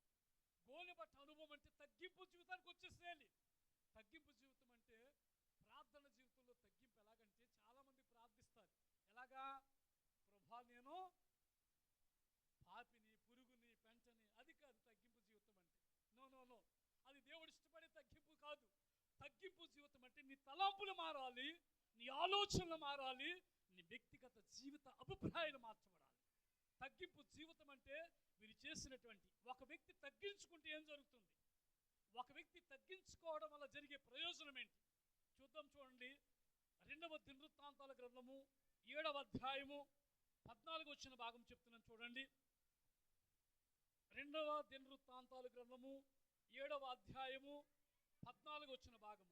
నా పేరు పెట్టబడిన నా జనులు తమ్మును తాము తగ్గించుకొని ప్రార్థన చేసి నన్ను వెతికి తాము చెడు మార్గములను విడిచిన ఎడల ఆకాశము నుండి నేను వారి ప్రార్థనను విని వారి పాపములను క్షమించి వారి దేశమును స్వస్థపరుస్తాను. దేవునికి మహిమ కలుగును గాక. హల్లెలూయా. ఇక్కడ నినివే పట్టణస్థులు చేసిన మరొక అద్భుతమైన కార్యం ఏంటంటే తమ్మును తాము తగ్గించుకున్నారు. తగ్గించుకుంటే ఏం జరుగుతుంది తెలుసండి, దేవుని పేరు పెట్టబడిన ప్రజలు, దేవునిలో ఎదుగుతున్న ప్రజలు, దేవుని కొరకు నిలబడుతున్న ప్రజలు, దేవుని మీద ఆధారపడిన ప్రజలు, వారు తమ్మును తాము తగ్గించుకుంటే ఆ దేశానికి స్వస్థత కలుగుతుందట. హల్లెలూయా. ఆ దేశము బాగుపడుతుందట, ఆ కుటుంబం బాగుపడుతుందట. తగ్గించుకుంటే ఏమవుతుంది తెలుసా, ఎవరైతే తగ్గించుకుంటారో వారు ఏం చేస్తారంటే హెచ్చింపబడతారు. అందుగురించి ఇక్కడ నా పేరు పెట్టబడిన నా జనులు అన్నాడు దేవుడు. అంటే నా జనులు క్లియర్గా చెప్తున్నాడు, వీరు నా పేరు పెట్టబడిన వారు. ఇక్కడ కూర్చున్న వాళ్ళందరూ కూడా దేవుని చేత ఏర్పాటు చేయబడిన వారమే, దేవుని పేరు పెట్టబడిన వారమే, దేవుని పేరు పెట్టబడిన వారు అంటాడు కదా అక్కడ. నా పేరు పెట్టబడిన నా జనులు తమ్మును తామును తగ్గించుకొని ప్రార్థన చేసి నన్ను వెతికి తమ చెడు మార్గములను విడిస్తే కనుక ఆకాశము నుండి నేను వారి ప్రార్థనలు వింటాను. ఆయన ప్రార్థన వినడమే కాకుండా ఆ దేశాన్ని స్వస్థపరుస్తాను. విని వారి వారి పాపములను క్షమించి వారి దేశాన్ని ఇంతకంటే ఏం కావాలండి మనకి? ఇంతకంటే ఏం కావాలో మనకి? మన దేవుడు మన ప్రార్థన ఆలకించే దేవుడైనా, మన ప్రార్థనకు జవాబు దయచేసే దేవుడైనా, ఈ ఉపవాస ప్రార్థన ద్వారా దేవుడు మన మనవిని ఆలకించబోతున్నందుకు దేవునికి మహిమ కలుగును గాక. ఒకసారి 2 చేతుల పైకెత్తి చప్పట కొట్టి బిగ్గరగా దేవుని మహిమ పరుస్తాం. మన మనవిని ఆలకిస్తున్న పరిశుద్ధాత్మ దేవుడు ఈ రాత్రి మన ప్రార్థనలు దాటిపోయేవాడు కాదు, ఆత్మాభిషేకముతో ఆత్మ వరములతో నింపుతున్న పరిశుద్ధాత్మ దేవుడు ఈ రాత్రి మన ప్రార్థనను ఆలకిస్తున్న పరిశుద్ధాత్మ దేవుడు. ఎవరైతే ఆయనకు మొర్ర పెడతారు, ఎవరైతే ఆయన మీద ఆధారపడతారు, ఎవరైతే ఆయన మీద ఆశ కలిగి ఉంటారు, నా పేరు పెట్టబడిన నా ప్రజలట తమ్మును తామును తగ్గించుకోవాలి. తగ్గింపు జీవితం కావాలి. నినివే పట్టణస్థులు భయంకరమైనటువంటి ఉగ్రవాదులు కలిసే సమానులారు. నినివే పట్టణస్థులు పాపముతో శాపముతో ఉన్నతమైనటువంటి భాగ్యము కలిగిన వారు ఈరోజు తగ్గించుకున్నారు. తగ్గించుకుంటే ఏమవుతుంది తెలుసండి? వారి పాపాలు క్షమించబడతాయి. తగ్గించుకుంటే వారు చెడుతనము మానుకోగలిగితే, చెడుతనమును విడిచిపెట్టగలిగితే, దేవుని వెదికి ప్రార్థన చేయగలిగితే వారు ఆకాశం నుండి దేవుడు వారి ప్రార్థన విని వారి దేశమును స్వస్థపరుస్తాడట. ఆయన ప్రార్థన ఆలకించేవాడు. ఎవరి ప్రార్థన తోసివేసే దేవుడు కాదైనా. ఆకాశమైన సింహాసనము, భూమి ఆయన పాదపీఠము. కాబట్టి నినివే పట్టణస్థులు పెట్టుకున్న మొర్ర దేవుని సన్నిధికి నేరుగా వెళ్ళిపోయిందట. నేరుగా ఆయన సన్నిధికి వెళ్ళిపోయింది. ఆయన చెవులు పెట్టి విన్నారు. విన్నవారు విశ్వాసం ఉంచారు. విశ్వాసం ఉంచడమే కాకుండా వారు నేల కొంగిపోయారు, మోకరించేశారు, సాష్టాంగ పడిపోయారు. దేవుని పాదాలు పట్టి బ్రతుకులాటం ప్రారంభించారు. ప్రభువా, 40 రోజుల ఉగ్రత వచ్చేస్తుంది, మేము చనిపోతాం, మమ్మల్ని కనికరించవా, మమ్మ మీద కృప చూపించవా. చూడండి, ఆ దేశంలో ఒక నీతిమంతుడున్నా ఆ పట్టణాన్ని దేవుడు కాపాడుతాడు. దేవునికి మహిమ కలుగును గాక. అందుగురించి అబ్రహాంతో చెప్తాడు, అయ్యా సొదొమ కుమారుని నాశనం చేయబోతున్నాడు అంటే దేవుడు అంటాడు, అబ్రహాము బ్రతిమలాడుతూ ఉంటాడు, అయ్యా అక్కడ కొంతమంది నీతిమంతులు ఉంటే కార్యము జరిగిస్తావా? 50 మంది, 40 మంది, 30 మంది, 20 మంది, 10 మంది, 5గురు. ఆ దేశంలో ఒక్క నీతిమంతుడున్నా సరే ఆ దేశాన్ని బాగు చేసే దేవుడైన దేవునికి మహిమ కలుగును గాక. అందుకే నినివే పట్టణస్థులు ఎవరో నీతిమంతులు ఉన్నారు. నినివే పట్టణస్థుల మధ్య ఎవరో నీతిమంతులు ఉన్నారు. ఈ రాత్రి నీ కుటుంబంలో నీ ఒక్కదానివే ఉన్నా నీ కుటుంబం అంతటిని దేవుడు కాపాడుతున్నాడు. దేవునికి మహిమ కలుగును గాక. నీ సంఘములో నీ ఒక్కదానివే ప్రార్థనా పరురాలు ఉన్నా నీ సంఘం అంతటిని కార్యం జరిగిస్తున్నాడు. నీ గ్రామములో నీ ఒక్కదానివే ప్రార్థనా పరులు, ఒక్కడవే ప్రార్థనా పరులై ఉన్నా నిన్ను బట్టి నీ గ్రామం బాగు చేయబడుతుంది, నిన్ను బట్టి నీ కుటుంబం ఆశీర్వదించబడుతుంది. మీరు అనొచ్చు, అయ్యా నేను ఒక్కదాన్నే ప్రార్థన చేస్తున్నాను, నా కుటుంబంలో నా బిడ్డలు కానీ నా భర్త కానీ దేవుని మందిరికి రాలేకపోతున్నాడు అని నువ్వు అనుకుంటున్నావా? ఈ రాత్రి అనుకుంటే నీకు ఒక శుభవార్త, నిన్ను బట్టే నీ కుటుంబం బాగుపడుతుంది, నిన్ను బట్టే నీ కుటుంబం ఆశీర్వదించబడుతుంది, నిన్ను బట్టే నీ కుటుంబం మీదకి ఏ శాపము రాకుండా దేవుడు కీడును తొలగిస్తున్నాడు. దేవునికి మహిమ కలుగును గాక. నిన్ను బట్టే నీవు కూడా మానేస్తే, నీవు కూడా దేవునికి దూరం అయితే, గమనించారా? అందుగురించి నీ ఒక్కదానివని దిగులు చెందకూడదు. అయ్యా నేను ఒక్కడే ఉన్నాను. డోంట్ వరీ, నువ్వు ఒక్కదానివైనా ఒక్కడవైనా ఈ రాత్రి నా ప్రభువు చెప్తున్న మాట ఏంటంటే, వారిలో ఒంటరైన వాడే 1000 మందిగా ఉంటాడు, ఎన్నిక లేని వాడు బలమైన జనముగా మార్చబడతాడు. దేవునికి మహిమ కలుగునుగా. నీ ఒక్కదానివే అనుకుంటే నినివే పట్టణంలో ఏదో ఒక్కరు ఉండొచ్చు. నినివే పట్టణం అంతా పాపంతో నిండిపోతే, నినివే పట్టణం అంతా భయంకరమైనటువంటి విచారంతో నిండిపోతే, నినివే పట్టణం అంతా చిల్లంగితనముతో నిండిపోతే, నినివే పట్టణం అంతా పాప భూయిష్టమైనటువంటి లోకములో నిండిపోతే ఎవరో నీతిమంతులు ఉన్నారండి అక్కడ. ఎవరో నీతిమంతులు ఉన్నారు అక్కడ. ఆ నీతిమంతుని ద్వారా ఆ దేశము, ఆ నినివే పట్టణం అంతటిని దేవుడు బాగు చేశాడు. అందుకు చెప్తున్నాను, మొట్టమొదటి మాట దేవుని మాట వినాలి. వినగలిగితే విశ్వాసం వస్తుంది. ఆ విశ్వాసము ద్వారా తగ్గింపు జీవితంలోకి వస్తాం.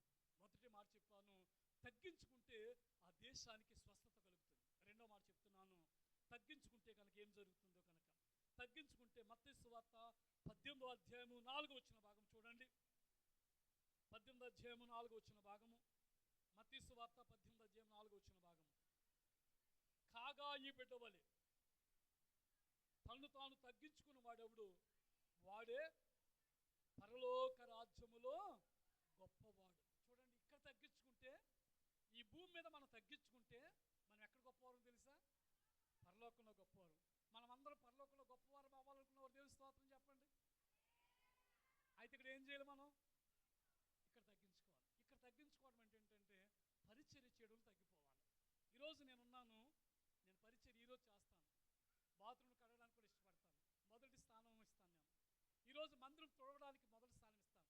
ఈరోజు దేవుని పరిచర్య చేయడానికి మొదటి స్థానం ఇస్తాను. మీరు ఎవరైనా నిలబడతారా? ఈరోజు ఒక మాట చెప్తాను.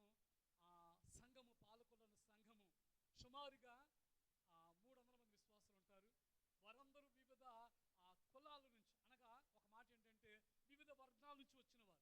వారందరూ కూడా తెలిసిన విషయం ఏంటంటే ప్రభు పాదాల దగ్గరికి పట్టుకుని ప్రభువుని గోచాటం తెలుసు. సుమారుగా 75 లక్షలతో మందిరం కట్టాం. ఎవరి దగ్గరికి వెళ్ళి చేయి చాపల, అయ్యా మీరు 10 బస్తాలు సిమెంట్ ఇస్తారా, 100 బస్తాలు ఇస్తారా, ఎవరిని అడగల. ప్రభు మీద ఆధారపడి వారు అడిగారు, అయ్యా మాకు ఎమ్మెల్యే గారు తెలుసు, వారు తెలుసు, వీరు తెలుసు, వెళ్తే కాస్తంత ఇస్తారని. లేదు లేదు లేదు, ఎవరి దగ్గరికి వెళ్ళదు. మన సంఘాన్ని మనమే కట్టుకోవాలి, మన సంఘాన్ని మనమే నిర్మించుకోవాలి. ఇలా చేస్తే 75 లక్షల కోట్ల రూపాయలతో మందిరం కట్టడం దేవుడు కృప చూపించాడు. ఈ మాట ఎందుకు చెప్తున్నానంటే మనకు మనమే పరిచర్యను డెవలప్ చేసుకోవాలి. గమనించారా? దేవుని పరిచర్యకు మనం అందరము కూడా సహకరించాలి. అందుగుంచే ఎవరైతే గొప్పవారుగా ఉంటారంటే కనుక పరలోక రాజ్యములో ఇక్కడ తగ్గించుకున్న వారు మాత్రమే అక్కడ గొప్పవారు. ఇక్కడ తగ్గించుకోకుండా ఇక్కడ నేను ఎలాగే ఉంటాను, నాకు పరలోకం కావాలంటే. అందుగురించి మరొక మాట చెప్తాడు, మొదటి పేతురు పత్రికలో మరొక మాట చెప్తాడు. చూడండి, మొదటి పేతురు పత్రికలో చెప్తాడు ఒక మాటను చూద్దాము. 5వ అధ్యాయము 6వ వచన భాగములో, మొదటి పేతురు పత్రిక 5వ అధ్యాయం 6వ వచన భాగము, దేవుడు తగిన సమయమందు మిమ్మల్ని హెచ్చించున్నట్లు ఆయన బలిష్టమైన చేతి క్రింద దీన మనస్కులై ఉండాలి. అందుగురించి మరొక మాట అక్కడే ఉంటుంది. యాకోబు పత్రిక 4:10 కూడా చదివేసేయండి. ఆ ప్రక్క పేజీ తిప్పి 4:10 వచ్చిన భాగములో, ప్రభువు దృష్టికి మిమ్మల్ని మీరు తగ్గించుకుని అప్పుడు ఆయన మిమ్మల్ని హెచ్చిస్తాడు. ఒక వ్యక్తి హెచ్చు స్థాయిలోకి వెళ్ళాలంటే తన యొక్క ఫలితనమును బట్టి వెళ్ళడు, తన తగ్గింపు జీవితమే అతను హెచ్చింపులోకి తీసుకెళ్తుంది. ఒక వ్యక్తి తగ్గించుకుంటే ఆ దేశము అతని ద్వారా స్వస్థ పొందుతుంది. ఒక వ్యక్తి తగ్గించుకుంటే పరలోక రాజ్యములో గొప్పవాడిగా కనబడతాడు. ఒక వ్యక్తి దేవుని చేతి క్రింద దీన మనసుడుగా ఉండాలి. ప్రతిదానికి ఎగిరిగిరి పడిపోకూడదట, ప్రతిదానికి ఉప్పొంగిపోకూడదట, ప్రతిదానికి కూడా గర్వించకూడదట. ఏ వ్యక్తి అయితే దేవుని సన్నిధిలో తగ్గి ఉంటాడో ఆ వ్యక్తి మాత్రమే హెచ్చించబడతాడు, ఆ వ్యక్తి మాత్రమే ఘనపరచబడతాడు. ఈ రాత్రి పరలోకంలో గొప్పవాడట, ఇక్కడెక్కడ కాదు. ఈ లోకంలో మనకి ఏది గొప్పతనం ఇవ్వకపోవచ్చేమో కానండి, పరలోకములో ఒక గొప్పవారుగా, ఒక గొప్పదానిగా ఏర్పాటు చేయబడతాం. అసలు ఒక మాట ప్రసంగి గ్రంథంలో ఒక మాట చెప్తాడు. ప్రసంగి గ్రంథంలో ఒక అద్భుతమైన మాట చెప్తాడు. 5వ అధ్యాయము చూడండి, ప్రసంగి గ్రంథము 5వ అధ్యాయములో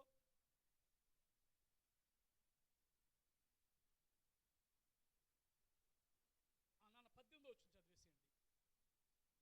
చదివేసేయండి. 5వ అధ్యాయము 18 వచ్చింది.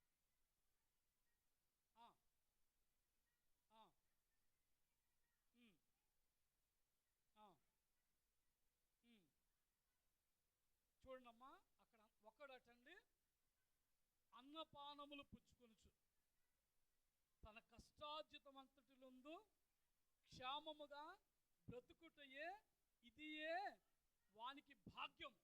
ఏది భాగ్యం తెలుసా? ఒక వ్యక్తికి ఏది భాగ్యం అంటే కనుకండి, ఒక వ్యక్తికి ఏది భాగ్యం అంటే చూడండి, మళ్ళీ చదువుదాం ఒకసారి.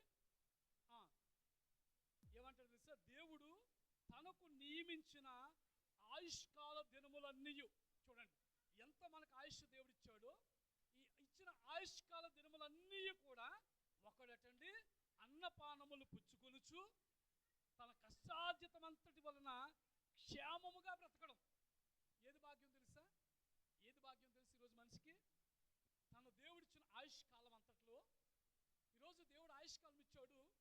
ఆయుష్కాలం ఇస్తే ఎవరు సమృద్ధిగా భోజనం చేయగలుగుతున్నారు చెప్పండి? ఇప్పుడు ఎవరిని అడిగినా ఒక మాట చెప్తారు. ఎవరిని అడిగినా, మిమ్మల్ని అడిగితే, ప్రశ్నిస్తే, అమ్మా సరిగ్గా నైట్ భోజనం చేయట్లేదు ఏంటమ్మా అంటే ఏం చెప్తారు మీరు? అమ్మా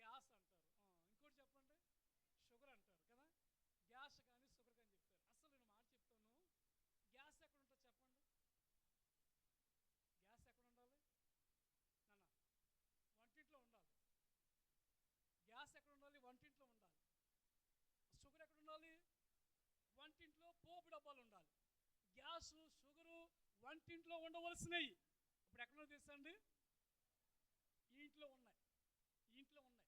ప్రతి ఒక్కరు ఎవరు మాట్లాడినా షుగర్ కానీ గ్యాస్ కానీ మీరు చెప్తున్నారు కదా, ఇదే. అందుగురించే భాగ్యం అంటే ఏంటంటే కనుక, ఒక వ్యక్తికి భాగ్యం అంటే ఏంటంటే కనుక, మనకిచ్చినటువంటి ఆయుష్కాలం అంతటిలో కూడా, మనకిచ్చిన ఆయుష్కాలం అంతటిలో కూడా ఒకడటండి అన్నపానములు పుచ్చుకొనుచు తన కష్టార్జితమంతటి వలన క్షేమముగా బ్రతకడమే.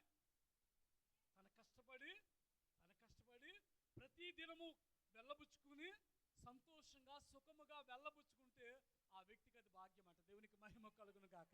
ఒక వ్యక్తి సుఖముగా సంతోషంగా ఉండాలంటే గనక దేవుని మాటకు లోబడుతూ ఉండాలి.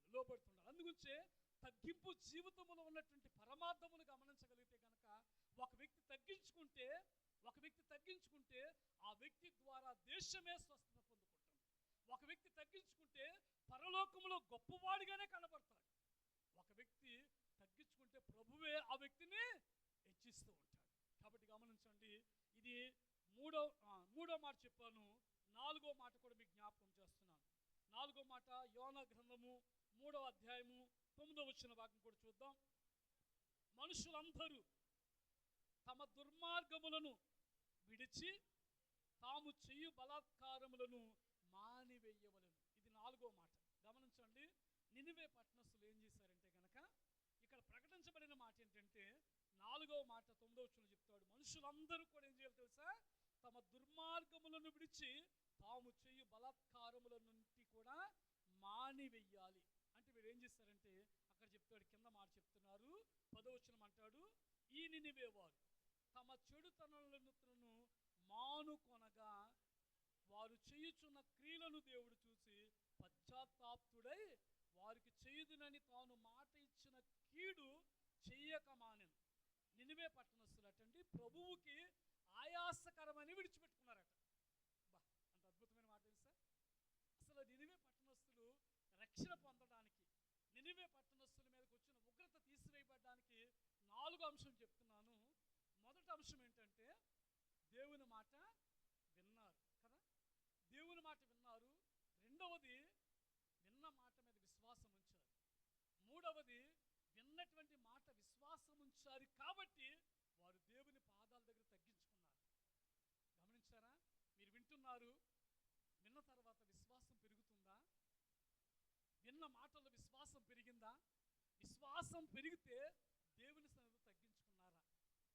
తగ్గించుకున్నటువంటి నినివే పట్టణస్థులు ఏం చేశారంటే, 4వది దేవుని దృష్టికి అసహ్యమైన కార్యాలు ఏదైతే దేవుని దృష్టికి అసభ్యంగా ఉన్నాయో, దేవుని దృష్టికి ఇది అసహ్యం అనిపించిందో వాటన్నిటిని కూడా వారు ఏం చేశారంటే విడిచిపెట్టేశారట. విడిచిపెట్టకపోతే, ఈరోజు విడిచిపెట్టకపోతే దేవుడు ఒకానొక దినాన మన చేయి విడిచిపెడతాడు. ఈరోజు మనం విడిచిపెట్టలేదా? విడిచిపెట్టకపోతే లోతు విడిచిపెట్టలా, ఇంకా వెంబడిస్తుంది. చూశాడు దేవుడు. లోతు భార్య లోకాన్ని విడిచిపెట్టి రమ్మంటుంటే ఆ సొదొమ వైపే దృష్టి మలుతుంది. లోతు భార్య దేవుడినే విడిచింది కానీ లోకాన్ని విడవల కదా. ఇప్పుడు ఏమైంది తెలుసా? దేవుడు లోతు భార్యని విడిచిపెట్టాడు. ఏమైందమ్మా? ఉప్పు స్తంభముగా మారిపోయింది. అందుకే మన లోకాన్ని విడిచిపెడితేనేమో ప్రభు హత్తుకుంటాము, లోకాన్ని విడిచిపెట్టకపోతే ప్రభు ఏదో ఒక రోజు మన చెయ్యి విడిచిపెట్టడం ఖాయం. గమనించారా? అందుకే ఈ లోకములో ఉన్నంత కాలము ప్రభు చేయి పట్టుకుందుము గాక, ఆయనతో నడుచుదుము గాక, ఆయనను మాత్రమే వెంబడించుదుము గాక. అందుకే ఇక్కడ గమనించగలిగితే కనుక నినివే పట్టణస్థులు ప్రభు దృష్టికి ఏదైతే ఆయాసకరంగా ఉందో వాటన్నిటిని కూడా వాడు విడిచిపెట్టేస్తారు. ఒకళ్ళు విడిచిపెడితే ఏం జరుగుతుంది తెలుసా అండి? రండి యోబు గ్రంథంలోకి వెళ్దాం ఒకసారి. యోబు గ్రంథము 36వ అధ్యాయము, యోబు గ్రంథము 36వ అధ్యాయము 10-11 వచ్చిన భాగాలు చదవండి. ఉపదేశం వినుటకై వారు చెవిని తెరచేయుదును, పాపం విడిచి రెండని ఆజ్ఞ ఇచ్చును. వారు ఆలకించి ఆయనను సేవించినెడల తమ దినములు క్షేమముగాను తన సంవత్సరములు సుఖముగాను వెళ్ళబుచ్చెదరు. దేవునికి మహిమ కలుగును గాక. గమనించండి, ఇక్కడ మరొక అద్భుతమైన మాట చెప్తున్నాడు. ఏమంటున్నట్టే కనుక, ఉపదేశం వినడానికి వారు చెవిని తెరవచేస్తాను, పాపము విడిచి రండని ఆజ్ఞ ఇస్తే వారు పాపాన్ని నాన్న చదువు వారు ఆలకించి ఆయనను సేవించినలా తమ దినములను క్షేమముగాను తన సంవత్సరములను సుఖముగాను వెళ్ళబుచ్చుతారట. పాపం విడిచిపెడితే వారు ఎలా ఉంటారంటే కనుక, ఒక పాపములోంచి వారు రాగలిగితే, నినివే పట్టణస్థులు ప్రభువు దృష్టికి ఆయాస్కరమైనది ఏదో ఉంది. ఏంటంటే కనుక, వారు చేస్తున్న సెల్లంగితనము, వారు చేస్తున్నటువంటి కామక్రియలు, వారు చేస్తున్నటువంటి వ్యభిచార కార్యాలు, వారు కలిగి ఉన్నటువంటి నరహత్య, వారు దేవుని మీద దురాలోచన చేసిన వారు, వారన్నిటినీ కూడా విడిచిపెట్టుకుంటున్నారు. ప్రభు పాదాల దగ్గర పడితే పాపాలు గుర్తుకొస్తాయి. ప్రభు పాదాలు పట్టుకుంటే తగ్గింపు జీవితంలోకి వచ్చి ప్రభు పాదాలు పట్టుకుని మోకరించి ప్రార్థిస్తుంటే ఒక్కొక్కటిగా దేవుడు బయలుపరుస్తూ ఉంటాడు. గమనించారా? ఒక్కొక్కటిగా పారిపోతూ ఉంటుంది. సాతాను పెడుతున్న బంధకాలు, అనేకమైనటువంటి అగ్ని బాణాలు, ఎఫెసీ పత్రికలో చెప్తాడు, అనేకమైన అగ్ని బాణాలు మన మీద ఊదులుతూ ఉంటాడు.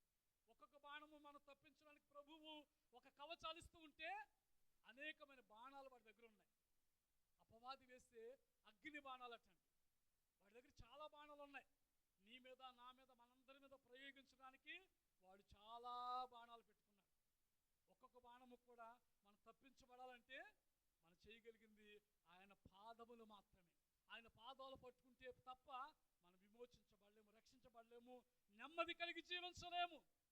అందుగురించి ఒక వ్యక్తి క్షేమముగా సుఖముగా ఉండాలంటే రమ్మంటున్నాడు అక్కడ, పాపము విడిచి రెండని ఆజ్ఞ ఇస్తే వారు ఆలకించి ఆయనను సేవిస్తే కనుక ఏమవుతుందో తెలుసండి, తమ దినములట క్షేమముగా ఉంటాయంట. ప్రతిరోజు క్షేమమే. ఈరోజు క్షేమకరమైన జీవితాలు ఎవరికి కనబడడంలా. గమనించారా? ఈరోజు బయటికి వెళ్ళిన వారు సాయంత్రం లోపు వస్తారో లేదో నమ్మిక లేని స్థితి కదా. క్షేమము లేదు, అంత క్షేమమే, ఎక్కడ చూసినా నెమ్మది లేదు. మన దినములన్నీ కూడా క్షేమముగా సాగిపోవాలంటే యోబు గ్రంథకర్త చెప్తున్న మాట ఏంటంటే గనక, పాపం విడిచండి రండి ఆజ్ఞ ఇస్తే వారు ఆలకించి ఆయనను సేవిస్తే వారి దినములట క్షేమముగాను తమ సంవత్సరాలన్నిటినీ కూడా సుఖముగాను వెళ్ళబుచ్చుతారట. దేవునికి మహిమ కలుగును గాక. మన దినాలు క్షేమకరంగా ఉండాలంటే ఏం చేయాలి? ప్రతిరోజు క్షేమంగా ఉండాలంటే ఏం చేయాలి? అమ్మా, దేవుని సన్నిధికి రావాలి, ఆయన మాటను ఆలకించాలి. ఆయన అన్నాడు కదా అక్కడ, వారు ఆలకించి ఆయనను సేవిస్తే కనుక, వారు ఆలకించి ఆయనను సేవిస్తే కనుక వారి దినములు ప్రతిరోజు వారికి క్షేమమే, ప్రతిరోజు కూడా వారికి సంతోషమే, ప్రతిరోజు కూడా వారికి నెమ్మదే. చాలాసార్లు అంటారు, అయ్యా నెమ్మది లేదు, అయ్యగారు ప్రార్థించండి, క్షేమము లేదు ప్రార్థించండి అని అడుగుతున్నామంటే ఆయన మాట నువ్వు ఆలకించడం లేదని అర్థం, ఆయనను సేవిస్తలేదని అర్థం, ఆయనను బ్రతిమలాడడం లేదని అర్థం. అందుగురించి అంటాడు, వారి దినములట క్షేమముగాను వారి సంవత్సరములు సుఖముగాను వెళ్ళబుచ్చుతారు. ఈ 2025 సంవత్సరం గమనిస్తే సుఖము కనబడడంలా. ఏ కుటుంబంలో చూసినా భయంకరమైన రోగగ్రస్తులే కనబడుతున్నారు. ఈ 2025 సంవత్సరం ప్రారంభం నుంచి కూడా ఎక్కడ కూడా నెమ్మది లేదు. ఎందుకంటే 19-20 సంవత్సరాల్లో కరోనా విషయంలో చాలామంది కూడా అతలకుతలంగా చనిపోయారు. ఈ 2025 సంవత్సరం కూడా ఎక్కడ చూసినా భయంకరమైన ప్రమాదాలే కనబడుతున్నాయి. గమనించారా? చిన్న చిన్న పిల్లలు చూస్తున్నాము, ఆ చిన్న పిల్లకి క్యాన్సర్ అటండి. చిన్న పిల్లకి 6 నెలల పాపకి, మా మందిరంలో చిన్న పాప పుట్టింది, 6 నెలల అమ్మాయి క్యాన్సర్. ఆ క్యాన్సర్ ద్వారా ట్రీట్మెంట్ చేస్తున్నారు, ప్రతిరోజు ఇంజక్షన్లు పొడుస్తున్నారు. చిన్న పాప అమ్మాయి అంటే భయంకరమైనటువంటి వ్యాధులు కనబడుతున్నాయి. వ్యాధులు ప్రబలపోవడానికి గల కారణం ఏంటంటే కనుక దేవుని మాట వినకపోవడం, దేవుని మాటకు లోపడకపోవడం. అందుగురించి ఇక్కడ చెప్తున్న మాట ఏంటంటే కనుక, నినివే పట్టణ ప్రజలందరూ కూడా ఏం చేశారంటే కనుక, ప్రభువుకు ఏదైతే ఆయాసకరంగా ఉందో వాటన్నిటిని విడిచిపెట్టుకున్నారట. ఉపవాస ప్రార్థనల కూడిక ద్వారా నీకు ప్రభువుకి ఏదైతే ఆయాసకరంగా ఉందో అది విడిచిపెట్టుకుంటారా అమ్మా? ఒక్కసారి ప్రభువుకు నీకు ఏదైతే మధ్య ఆటంకంగా ఉందో, ఏదైతే ఆటంకం ఉందో, నీ ప్రార్థన నేరుగా ప్రభు సన్నిధికి వెళ్ళలేకపోతుందంటే కారణము నీలో ఏదో ప్రభువుకి ఆయాసకరమైన ఉంది. అది నేను చెప్పక్కర్లేదు, నీకు తెలుసు. గమనించారా? అది మనకు తెలుసు. దాని ద్వారా మన ప్రార్థన నేరుగా ప్రభువుకు చేరలేకపోతుంది. అందుగురించి అంటున్నాడు ఒక మాట, ప్రభువు దృష్టికి నినివే పట్టణస్థులు ఏదైతే ఆయాసకరమైన మార్గాలు ఉన్నాయో వాటన్నిటినీ కూడా విడిచిపెట్టుకుంటున్నారు. అందుగుంచే వాడు మొట్టమొదటిగా పాపాన్ని విడిచిపెట్టారట. రెండవది కనుక గమనించగలిగితే కనుక విడిచిపెడితే ఏం జరుగుతుంది? సామెతల గ్రంథంలో చెప్తాడు, 3వ అధ్యాయం 7వ వచన భాగం చదివినా. సామెతల గ్రంథము 3వ అధ్యాయము 7వ వచన భాగం. 3వ అధ్యాయం 7వ వచన భాగం.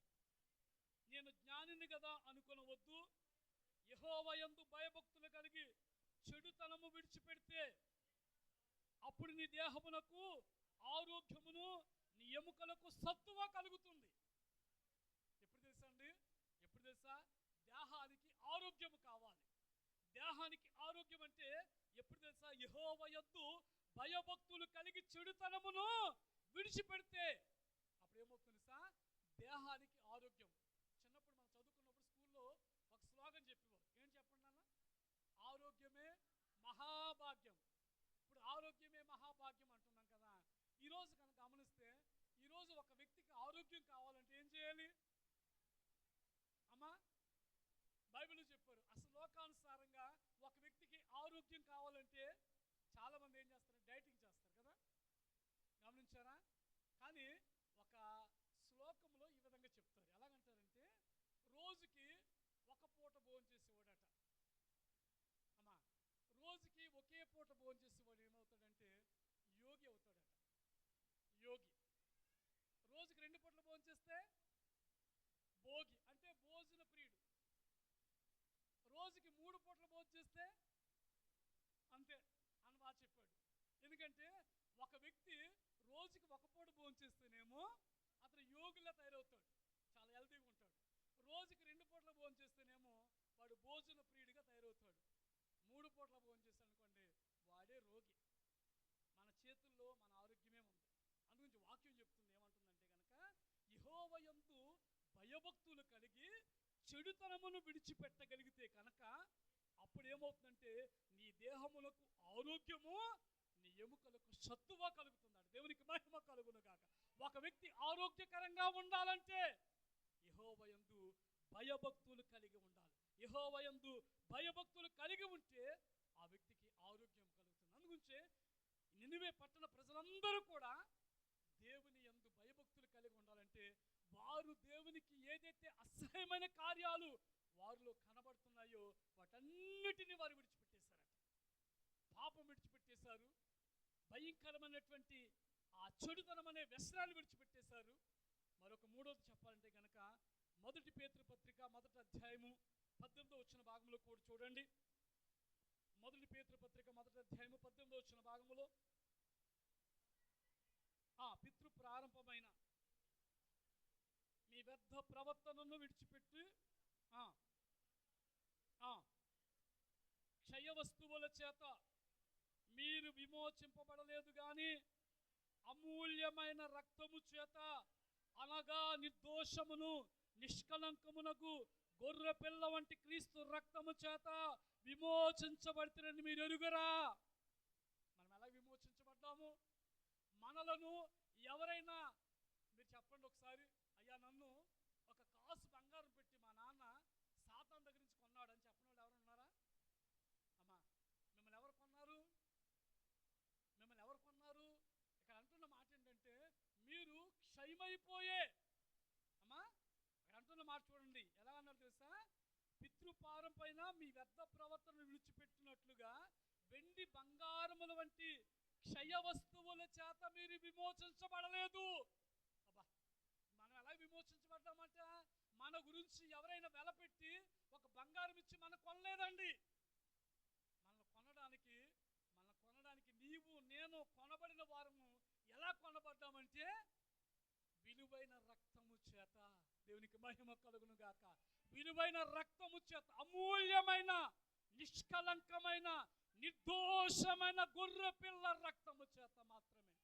దేవునికి మనం ఇలా కొనబడిన వారు దేవుని సందుకు వచ్చి నిద్రపోవచ్చా? ఇలా కొనబడిన వారము దేవుని సందుకు వచ్చి అలక్ష్యంగా ఉండవచ్చా? నీవు కొనబడింది విలువైన రక్తము చేత కొనబడ్డావు. అందుకే సంఘాన్ని కూడా దేవుడు ఏం చేస్తున్నాడంటే కడవరి దినాలలో నిత్య రాజ్యములోకి మనందరినీ వారసులు చేయడానికి సంఘమును ఎలా చేస్తున్నాడంటే కళంకము లేని సంఘముగా, ముడత లేని సంఘముగా, మచ్చలేని సంఘముగా, అట్టిది మరేదైనను లేని సంఘముగా వాక్యమనే ఉదక స్నానము చేతట నిన్ను నన్ను కూడా పరిశుద్ధపరుస్తున్నాడు. దేవునికి మహిమ కలుగును గాక. హల్లెలూయా. అటువంటి సంఘముగా మనం నిలబడాలి, అటు సంఘముగా మనం కనబడాలి. ఎందుకంటే మనము క్షయమైపోయే వస్తువుల చేత మనం విమోచించబడాల. అలాగైతే కనుక మన మీద చాలా మంది పెట్టుబడి పెట్టి ఉండేవారు. కానీ నీవు నేను కొనబడినది, నీవు నేను సాతాను చేతిలోంచి విడిపించబడినది ఏంటంటే కనుక క్రీస్తు ప్రభులు వారి యొక్క అమూల్యమైన రక్తము చేత మాత్రమే, అమూల్యమైన నిష్కలంకమైన రక్తము మాత్రమే మన విడిపించింది. ఈరోజు విడిపించబడిన వారు ఏ బంధకాల్లో బంధించబడి ఉన్నామో, ఎన్ని కట్ల ద్వారా కట్టబడి ఉన్నామో, ఎన్ని సాతాను బంధకాల ద్వారా బంధించబడి ఉన్నామో, ఆ రక్తము నీ దగ్గరికి రాకపోతే, ఈ రాత్రి ఆ రక్తము నీ దగ్గరికి నా దగ్గరికి వచ్చి ఉండకపోతే మనం ఇంకా బంధకాలు ఉండేవారమేమో. ఇంకా బంధకాల్లో ఉందామా? విడిపించబడదామా? ఇంకా బంధకాల్లో మగ్గిపోదామా? విడిపించబడదామా? ఈ రాత్రి దేవుడు సూటిగా నీతో మాట్లాడుతున్నమాట. ఈ బంధకాల నుంచి విడిపించబడాలంటే నా కొరకు చిందించబడిన విలువైన రక్తము, గొర్రె పిల్ల రక్తము, విలువైన రక్తము, యేసుక్రీస్తు రక్తము, కల్వరిలో చిందించబడిన యేసు రక్తం. ఒకసారి చప్పటి కొట్టి దేవుని మహిమ పడతాం. మన కొరకు చిందించిన విలువైన రక్తాన్ని బట్టి దేవునికి మహిమ కలుగును గాక, దేవునికి మహిమ కలుగును గాక. క్షయమైపోయే వస్తువుల చేత విమోచించబడలా. అందుగురించి అంటున్నాడు పితృపారంపర్యమైన పెద్ద ప్రవర్తనను విడిచిపెట్టాలి. విడిచిపెట్టవలసి వెండి బంగారముల వంటి క్షయ వస్తువుల చేత విమోచింపబడలేదు గాని అమూల్యమైన రక్తము చేత, అనగా నిర్దోషమును నిష్కలంకమునకు గొర్రె పిల్ల వంటి క్రీస్తు రక్తము చేత విమోచింపబడుతున్నని మీరు ఎరుగరా? ఎంత అద్భుతమైన మాట. నినివే పట్టణ ప్రజలు పాపాన్ని ఒప్పుకున్నారు. వారికి ఉన్నటువంటి వ్యర్థ ప్రవర్తన అంతటిని విడిచిపెట్టేశారు. వారికంటే మనం చాలా గొప్పవారమే. గమనించగలిగితే వారితో ఆత్మీయ ఇజ్రాయేలుగా మనం కనబడుతున్న మనము, ఈరోజు క్రీస్తు రక్తము చేత కడగబడిన మనము, విలువైన రక్తము చేత కొనబడిన మనము, క్రీస్తు రాకడ కొరకు ఎదురు చూస్తున్న మనము, ఆ మధ్యాకాశములో ప్రభు వారు ఆర్భాటముతోనూ ప్రధాన దూత శబ్దముతోనూ దేవుని బూరతోనూ ప్రభు రాబోతున్న సమయంలో సంఘం అంతా రెప్పవాటును ఎత్తబడాలంటే కనుక ఎలా మడుతుంటే అలా ఎత్తబడలేము. ఎలాగ మడితే అలా పరలోకం వెళ్ళడానికి అవకాశం లేదు. పరలోక రాజ్యం వెళ్ళిపోవాలంటే, పరలోక రాజ్యంలో ప్రవేశించడానికి ఏదో నీ భర్త రక్షించబడితే నీ భర్త చెంగు పట్టుకుని వెళ్ళలేవు. ఒకళ్ళు నువ్వు రక్షించబడి నేను రక్షించబడ్డాను కదా, నా భార్య నన్ను తీసుకెళ్ళిపోద్దా అనుకుంటాక లేదు. మగవారు పిల్లలు రక్షించబడి, భార్య భర్తలు రక్షించబడి పిల్లలు తీసుకెళ్ళడానికి లేదు అవకాశం. ఎవరి రక్షణ వారిదే, ఎవరి ఆత్మీయ స్థితి వారిదే. అందుగురించి ఎవరికి వారే సిద్ధపడాలి, ఎవరికి వారే సిద్ధపడాలి. అందుగురించి 4వది చెప్తున్న మాట అంటే, నినివే పట్టణ ప్రజలందరూ కూడా ప్రభువుకి ఆయాసకరమైనది విడిచిపెట్టుకున్నారండి. విడిచిపెట్టుకోగలుగుతున్నామా? అందుగురించే ఈ లోకంలో ఉన్నవన్నీ కూడా, లోక స్నేహము దేవునికి ఎలా ఉంటుందంట? వైరం అటండి. లోక స్నేహము దేవునికి విరోధం అటండి. లోకములో ఉన్నవన్నీ కూడా ప్రభువుకి ఆయాసకరమైనవి. ఏంటి తెలుసా? అక్కడ చెప్తాడు, శరీరాశ ఉంది, నేత్రాశ ఉంది, జీవపు డంబం ఉంది. ఇవన్నీ కూడా ఒక వ్యక్తి గురించి మీతో చెప్తున్నాను, గమనించండి. ఒక వ్యక్తి అపవిత్రుడు అవ్వడానికి, ఒక వ్యక్తి అపరిశుద్ధుడు అవ్వడానికి ఎక్కడి నుంచి ఆ వ్యక్తి అపవిత్రుడు అవుతున్నాడంటే, మార్క్స్ వార్త 7:21 చెప్తాడు, ఒక వ్యక్తికి లోపల నుంచి వచ్చేయే లోపల ఆ వ్యక్తిని అపవిత్రపరుస్తున్నాయట. మనుషుల లోపల నుంచి వచ్చేవే మనిషిని అపవిత్రపరుస్తున్నాయట. అక్కడ 13 దుర్గుణాలు ఇస్తాడు. ఏంటంటే కనుక లోపల నుంచి వచ్చేవే, మనిషికి బయట నుంచి వచ్చేది పాడు చేయటంలా, అవన్నీ కూడా దాంట్లో రాస్తాడు. దురాలోచనలు. దురాలోచన ఏమైనా కనబడుతుంది ఎవరికన్నానే? జాగ్రత్త కనబడుతుందా? తర్వాత దొంగతనం కనబడుతుందా? దొంగతనం పట్టబట్టాలు చేస్తారు ఎవరన్నాని? లేదు లేదు. తర్వాత నరహత్య కనబడదు. నరహత్య అంటే ఒక వ్యక్తిని కంటి తూచుతో చంపేయడం. అమ్మా ఒకసారి దేవునికి మహిమ కలుగును గాక. నరహత్య అనేది ఆ నినివే పట్టణంలో ఉంది, నరహత్య అనేది. తర్వాత అమ్మా వ్యభిచారము కనబడదు. తర్వాత కామ వికారంలో కనబడవు. మత్సరము ఎవరికి కనబడదు. దేవదూషణ కనబడలా. అహంభావం కనబడదు. అవివేకము కనబడదు. ఈ చెడ్డవన్నీ కూడా లోపల నుంచి, అనగా మనుషుని హృదయంలో నుంచే బయటికి వెళ్ళి మనిషిని అపవిత్రపరుస్తున్నాయి. ఇవన్నీ ఎక్కడున్నాయంటారు? లోపలే ఉన్నాయి. ఇవన్నీ కూడా మనిషి లోపలే ఉన్నాయి, ఎవరికి కనబడవు. ఎప్పుడు కనబడుతుంది తెలుసా? ఇవన్నీ కూడా ఆయా సందర్భాన్ని బట్టి కోపం కనబడుతుంది, ఆయా సందర్భాన్ని బట్టి అసూయ కనబడుతుంది, ఆయా సందర్భాన్ని బట్టి ఉన్నటువంటి దుర్గుణాలన్నీ కనబడతాయి. అందుగురించే ప్రభు అంటున్నాడు, అవన్నిటినీ కూడా ఏం చేయాలంటే వ్యర్థమైన వాటిని విడిచిపెట్టుకోవాలి. నినివే పట్టణ ప్రజలు దేవదూషణ ఉంది వారి మధ్య, వాటిని విడిచిపెట్టుకున్నారు. వారి మధ్య చిల్లంగితనం ఉంది, అది విడిచిపెట్టుకున్నారు. వారి మధ్య దొంగతనం ఉంది, అది విడిచిపెట్టుకున్నారు. ఎప్పుడైతే ప్రభువుకి ఆయాసకరమైనవి ఏదైతే ఉన్నాయో వాటన్నిటినీ విడిచిపెట్టుకున్నారు కాబట్టి ప్రభువు చెప్తున్నటువంటి అద్భుతమైన మాట అంటే గనక, వారు విడిచిపెట్టుకున్న కారణాన్ని బట్టి తమ చెడుతనములను మానుకొనగా క్రియలను దేవుడు చూచి పశ్చాత్తాప్తుడై వారికి చేయుదునని తాను మాట ఇచ్చిన కీడు చెయ్యక మానెను. దేవునికి మహిమ కలుగును గాక. ఆయన మాట ఇచ్చాడట. ఆయన చూసే దేవుడు కదా, ఆయన చూస్తున్న దేవుడైన. అందునుంచే ఒక భక్తుడు పాడతాడు, నన్ను చూచువాడా నిత్యం కాచువాడా, నన్ను చూచువాడా నిత్యం కాచువాడా, పరిశోధించి తెలుసుకున్నావు, చుట్టూ నన్ను ఆవరించావు, పరిశోధించి తెలుసుకున్నావు. స్తోత్రం. అందరూ కలిసి పాడదాం. చుట్టూ నన్ను ఆవరించావు, కూర్చుండుట ఆమేన్. లేచియుండుట, స్తోత్రం.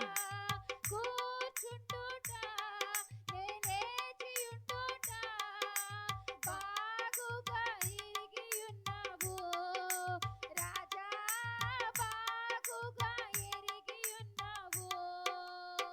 ధన్యవాదం యేసు రాజా, ధన్యవాదం యేసు రాజా, ధన్యవాదం యేసు రాజా, ధన్యవాదం యేసు రాజా, కూర్చుండుట లేచియుండుట, కూర్చుండుట లేచియుండుట, బాగుగా తిరిగియున్నావు రాజా, బాగుగా తిరిగియున్నావు.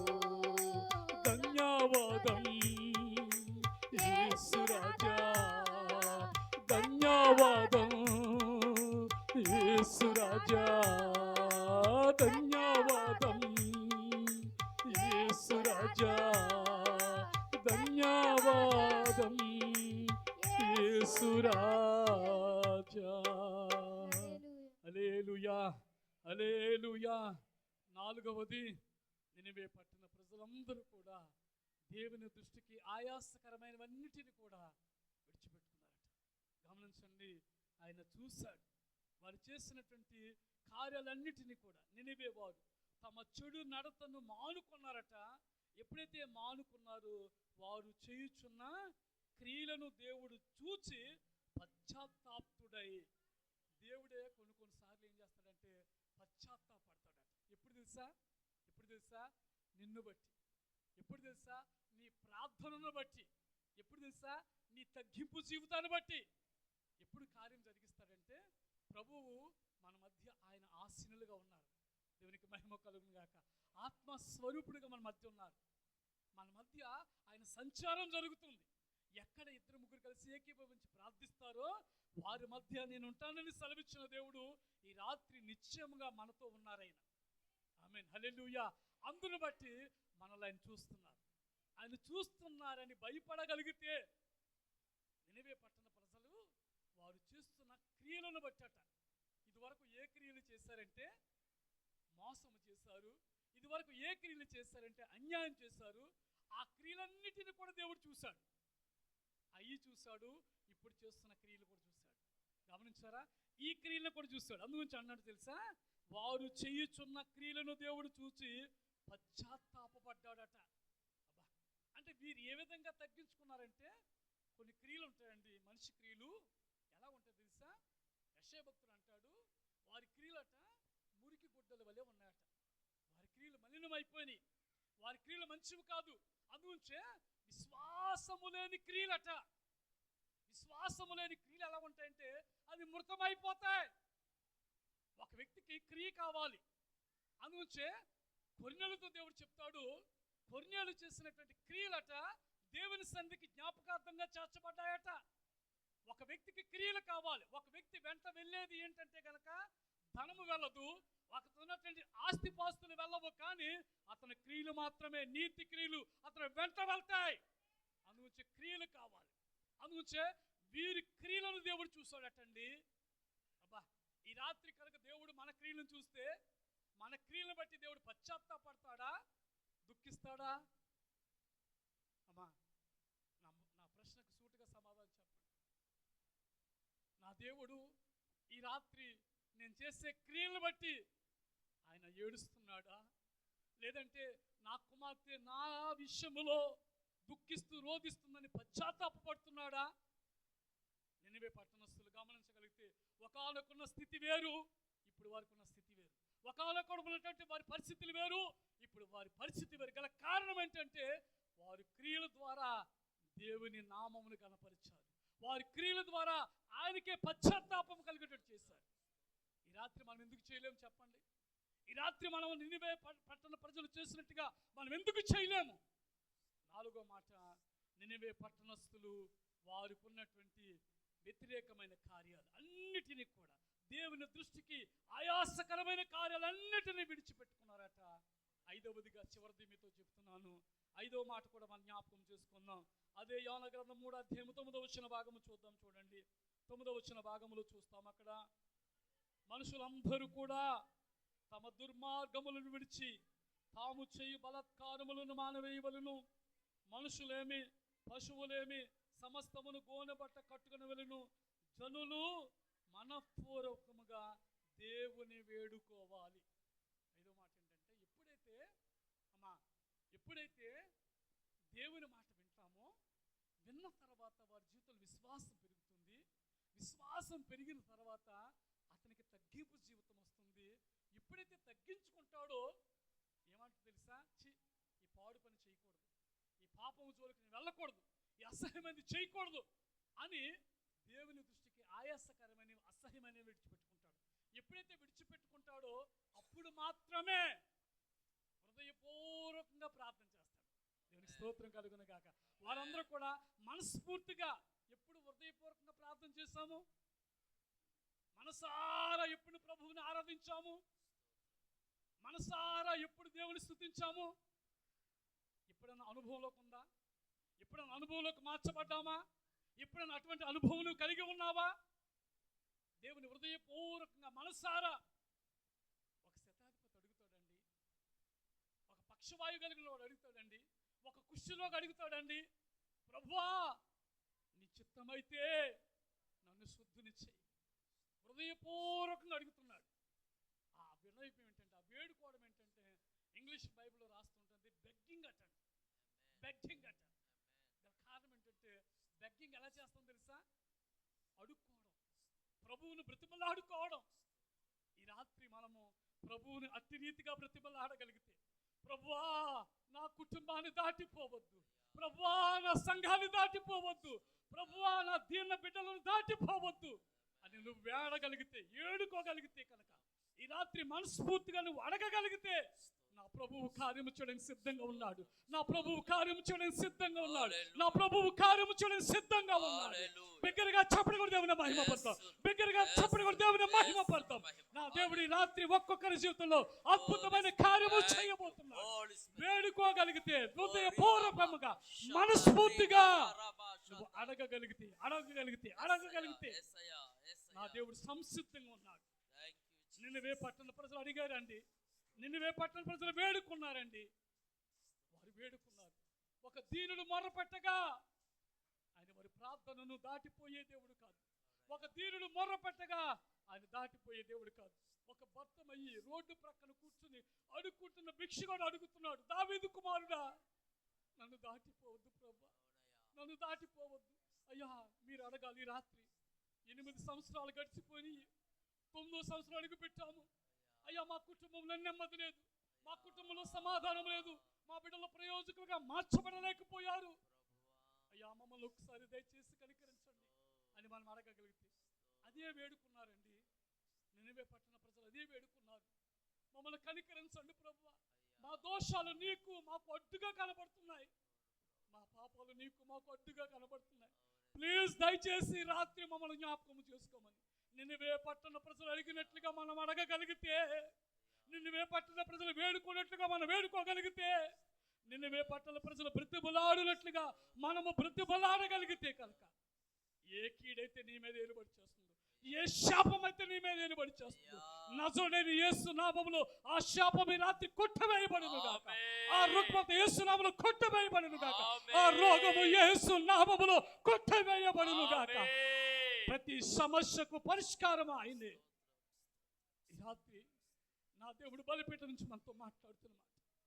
ఏ శాపం అయితే ఏలుబడి చేస్తుందో, నినివే పట్టణ ప్రజలు హృదయపూర్వకంగా వేడుకున్నారు, హృదయపూర్వకంగా మనస్ఫూర్తిగా వేడుకున్నారు. వారు వేడుకోవడం వల్ల ఆ పట్టణమే రక్షించబడిందమ్మా. దేవుడు ఒక వాగ్దానం చేశాడు. ఆ వాగ్దానం చెప్పి నేను ముగిస్తాను. ఏ వాగ్దానం ప్రజలకు చేశాడంటే గనుక, ఇర్మియా గ్రంథములకు రండి. ఇర్మియా గ్రంథము 18వ అధ్యాయము, ఇర్మియా గ్రంథము 18వ అధ్యాయము 7-8 వచ్చిన భాగాలు చదువుతాం. ఇర్మియా గ్రంథము 18వ అధ్యాయము 7-8 వచ్చిన భాగాలు. దాన్ని పెళ్ళగింతుననియు విరగగొట్టుదననియు, ఏదో ఒక జనమును గూర్చి గాని రాజ్యమును గూర్చి గాని నేను చెప్పి ఉండగా, ఏ జనమును గూర్చి నేను చెప్పితునో ఆ జనము చెడుతనము చేయటం మానిన ఎడల నేను వారికి చేయనుద్దేశించిన కీడును గూర్చి సంతాపపడుదును. ఒకసారి బిగ్గరగా చప్పడగొడతాం, బిగ్గరగా చప్పడగొడతాం, బిగ్గరగా చప్పడగొడతాం. దేవుడిచ్చిన వాగ్దానము నమ్మదగినది, దేవుడిచ్చిన వాగ్దానము నమ్మదగినది. ఏ వాగ్దానం అంటే ఇర్మియా ద్వారా ప్రవచించబడుతున్న మాట, ఇర్మియా ద్వారా చెప్పబడిన మాట. నన్ను మరొకసారి చదువుదాం. దాన్ని పెళ్ళగించదుననియు విరగగొట్టుదుననియు నశింపచేయుదుననియు ఏదో ఒక జనమును గూర్చి గాని రాజ్యమును గూర్చి గాని నేను చెప్పి ఉండగా, ఏ జనమును గూర్చి నేను చెప్పితునో ఆ జనము చెడుతనము చేయుట మానిన ఎడల నేను వారికి చేయుదును ఉద్దేశించిన కీడును గూర్చిన సంతాపపడతాను. దేవునికి మహిమ కలుగునుగా. ఏ జనము గూర్చి దేవుడు మాట్లాడారో, నినివే పట్టణము పాడైపోవాలని, నినివే పట్టణం నాశనం అయిపోవాలని, 40 రోజుల్లో నినివే పట్టణం అంతా నాశనం అయిపోద్దని ప్రకటన చేయమని చెప్పిన దేవుడే అంటున్న మాట ఏంటి తెలుసా? నేను ఏ జనముల గురించి అయితే మాట్లాడాను, ఆ జనము కనుక, ఆ పట్టణము కనుక పశ్చాత్తాపడగలిగితే, ఆ పట్టణం అంతా కూడా దేవుని మీద ఆధారపడగలిగితే, నేను చేస్తానన్న కీడును గురించి నేనే సంతాపపడతాను. ఆయన సంతాపడ్డాడు, ఆయన పశ్చాత్తాపడ్డాడు. అందుగురించి మరొక వచ్చిన భాగమును కూడా చూపిస్తాను. ఎస్కేల్ గ్రంథము 18వ అధ్యాయం, ఎస్కేల్ గ్రంథము 18వ అధ్యాయము, 18వ అధ్యాయము నన్ను చదవండి. 21 వచ్చిన భాగము, 18-21 వచ్చిన భాగం. అయితే దుష్టుడు తాను చేసిన పాపములన్నిటినీ విడిచి నా కట్టడలన్నిటిని అనుసరించి నీతిని అనుసరించి న్యాయము జరిగించినలా అతడు మరణం నందడు, ఆవశ్యంగా అతడు బ్రతుకును. అతడు చేసిన అపరాధములలో ఒకటియు జ్ఞాపకము రాదు. అతని నీతిని బట్టి అతడు బ్రతుకును. దుష్టుడు మరణముందుడు చేత నాకేమాత్రమైన సంతోషము కలుగునా? వారు తమ ప్రవర్తన దిద్దుకుని బ్రతుకుటయే నాకు సంతోషము. ఇదే ప్రభువుకి యెహోవా వాక్కు. ఒక వ్యక్తి తన ప్రవర్తన దిద్దుకుని మార్చుకుని దేవుని సన్నిధిలో పశ్చాత్తాపపడగలిగితే ఆ పశ్చాత్తాపానికి మించినది మరొకటి లేదట. ఏ దేశము గురించి అయితే దేవుడు వాగ్దానం చేసి నాశనము చేస్తానని చెప్తున్నాడు, ఆ ప్రజలు వారి చెడుతనమును విడిచిపెట్టుకోగలిగితే ఈ రాత్రి 8 వసంతాలు పూర్తి చేసుకుని 9వ సంవత్సరములకు అడుగు పెట్టినటువంటి ఈ పావులు స్వరము సంఘము ద్వారా దేవుడు మాట్లాడుతున్న మాట, ఈ పావులు స్వరము ద్వారా దేవుడు పలుకుతున్న అద్భుతమైన మాట. ఏ ప్రజల గురించి అయితే దేవుడు వాగ్దానం చేసి ఈ ప్రజలు చేసిన పాపక్రియలు శాపమంతా కూడా ఆ కుటుంబం మీద ఏలుబడి చేస్తున్నప్పుడు ఆ ప్రజలు కన్నీరు కాచి పశ్చాత్తాపడి దేవుని వేడుకోగలిగితే వారికి చేస్తానన్న కీడు నేను చేయను అని మాట్లాడుతున్నాను. దేవునికి మహిమ కలుగును గాక. హల్లెలూయా, హల్లెలూయా. నినవే పట్టణ ప్రజల మీదకి వచ్చినట్టు ఉగ్రత, భయంకరమైన ఉగ్రత. అందుగురించి చెప్పాను, మొట్టమొదటి సమస్యల నుంచి బయటపడవేసే ఉపవాసం ఏదైనా ఉందంటే ఈ నినవే పట్టణస్థులు చేసిన ఉపవాసమే. వారు చేసిన మనం చాలాసార్లు చదువుతాము, ఈ ఉపవాసంలో అంత ప్రాధాన్యత ఉంది. ఏం చేశారు ఒకసారి చెప్తారా? నినవే పట్టణస్థులు ఏం చేశారు? దేవుని మాట విన్నారు. ఎలా విన్నారు తెలుసా? శ్రద్ధగా విన్నారు, జాగ్రత్తగా విన్నారు, లక్ష్యం ఉంచి విన్నారు. విన్న మాట ఎప్పుడు వ్యర్థం కాదు కదా. విన్న మాట ద్వారా వారిలో విశ్వాసము పెరిగింది. ఆ విశ్వాసము ద్వారా ఏం చేశారంటే వారిలో తగ్గింపు జీవితం వచ్చేసింది. విశ్వాసం ద్వారా రక్షించబడతారు, నీతిమంతులుగా తీర్చబడతారు, దేవుని బిడ్డలుగా అంగీకరించబడతారు. ఎప్పుడైతే ఈ 3 కార్యాలు వారి జీవితంలో జరిగినాయో వారు దేవుని పాదాల దగ్గర వచ్చేసి తగ్గించేసుకున్నారట. తగ్గింపు జీవితం మరి ఏం చేసిందంటే కనుక, తగ్గించుకుంటే దేశమే స్వస్థత పొందుతారు, తగ్గించుకుంటే పరలోకంలో గొప్పవారుగా మార్చబడిపోతారు. తగ్గింపుకుంటే కనుక వారి జీవితంలో అద్భుతమైన కార్యాలు ప్రభువే వారిని హెచ్చిస్తాడు. తగ్గింపు జీవితం ఉంటే.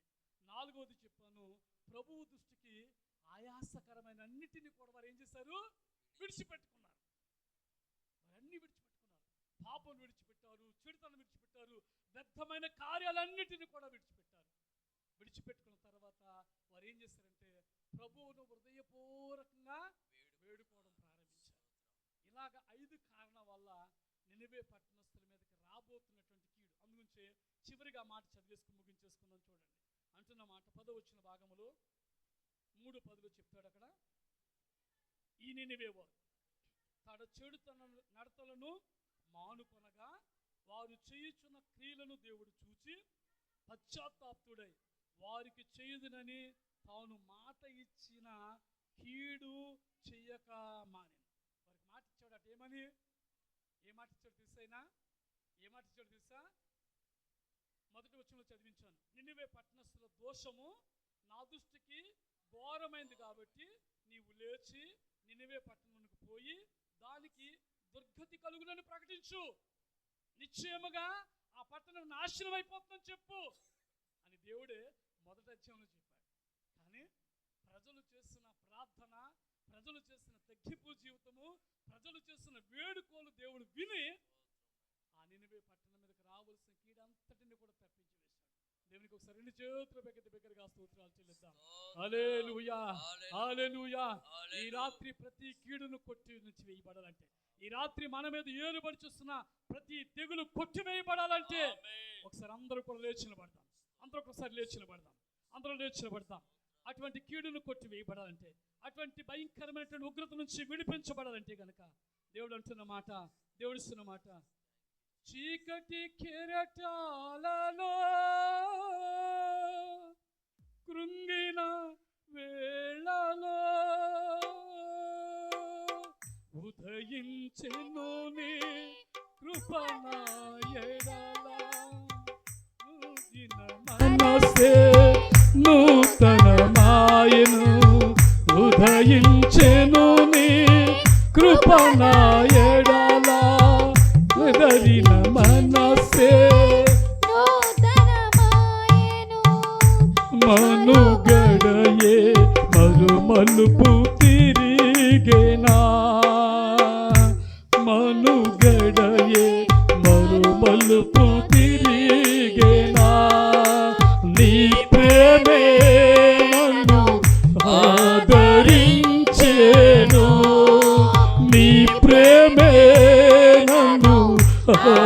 ఆదరించేను. సమయోచితమైన నీ కృపయే నన్ను, సమయోచితమైన నీ కృపయే నన్ను దాచి కాపాడెను. నీ కృపయే దాచి కాపాడెను. బలచూచకమైన మందసమా నీకై సజీవయాగమై యుక్తమైన సేవకై ఆత్మాభిషేకముతో నన్ను నింపితివా. సజీవయాగమై యుక్తమైన సేవకై ఆత్మాభిషేకముతో నన్ను నింపితివా. సంఘక్షేమమే నా ప్రాణమాయన, సంఘక్షేమమే నా ప్రాణమాయన. నీ ప్రేమే నన్ను ఆదరించెను. నీ ప్రేమే నన్ను ఆదరించెను.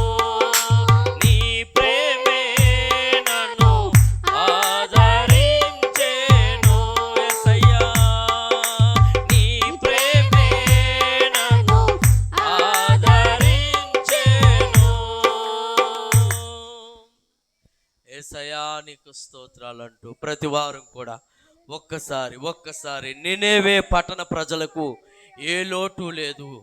అది విశాలమైనటువంటి సుందరమైనటువంటి ఒక ముఖ్య పట్టణం వలె అష్షూరు ప్రజలకు ఆశ్రయదుర్గంగా ఉంది. ఆ నినేవే ప్రజల రాజే తన వస్త్రాలు చింపుకున్నాడు. ఆ రాజే దుఃఖముఖుడై ప్రభు సన్నిధిలో వేడుకోవడానికి మోకాళ్ళున్నాడు. నువ్వెంత ప్రతి సమస్య నుంచి కూడా దేవుడు విడిపించడానికి సంసిద్ధుడై ఉన్నాడని, ఇదిగో దుర్గతి స్థాపించిన వాడే ఆశ్రయ దుర్గంగా నిలిచిన వైనాన్ని ఈ రాత్రి ప్రభు నీతో మాట్లాడాడు. యాదృచ్ఛికంగా ఇక్కడ కూర్చోవద్దు, యాదృచ్ఛికంగా ఇక్కడ నిలబడలేదు. దేవుడిని ప్రతి విధమైన కుటుంబంలో నువ్వు భరిస్తున్న ప్రతి శాపాన్ని, ప్రతి దారిద్రతని, ప్రతి పాపాన్ని సైతం దేవుడు విడిపించడానికి ఇక్కడ కూర్చుండబెట్టాడు.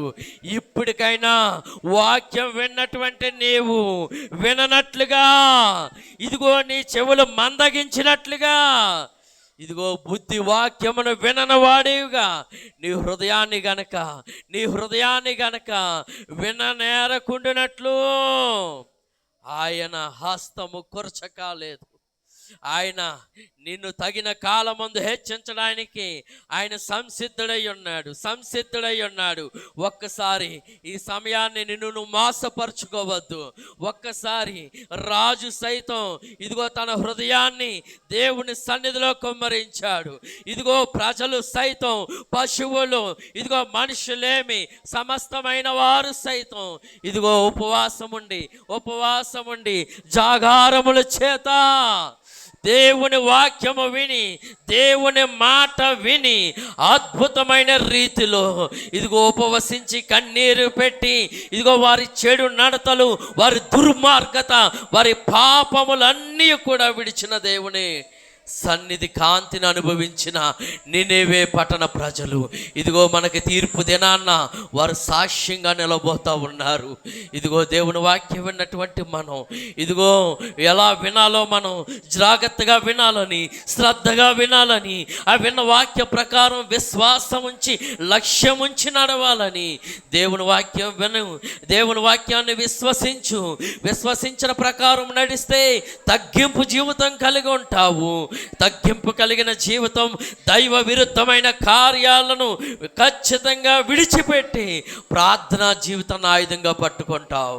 దేవా నాయనా, అట్టి కృపనైనా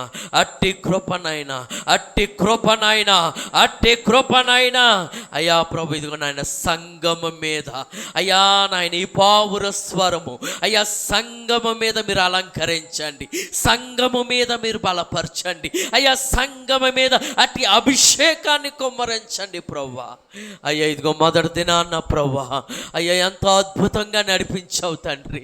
అయ్యా ప్రవ్వా నాయనా, అయ్యా ఇదిగో నాయన ఏదో ప్రవ్వా అయ్యా ఉపవాస కూడికలని ఏదో ప్రవ్వా నాయన వచ్చి వెళ్ళిపోయే వేషధారణ విడువున కుమార్తె, వేషధారణ విడువున కుమారుడా అని ప్రవ్వా నినేవే పట్టణాన్ని చూపించి అయ్యా 3వ అధ్యాయంలో ప్రవ్వా అయ్యా నిజంగా మా సమస్యను ఎలా వదిలించుకోవాలో నేర్పిన అయ్యా ఈ ఉపవాస ప్రథమ ప్రసంగాన్ని బట్టి నీకు స్తోత్రములు కలుగునుగాక, నీకు మహిమ కలుగునుగాక, నీకు ఘనత కలుగునుగాక నాయనా.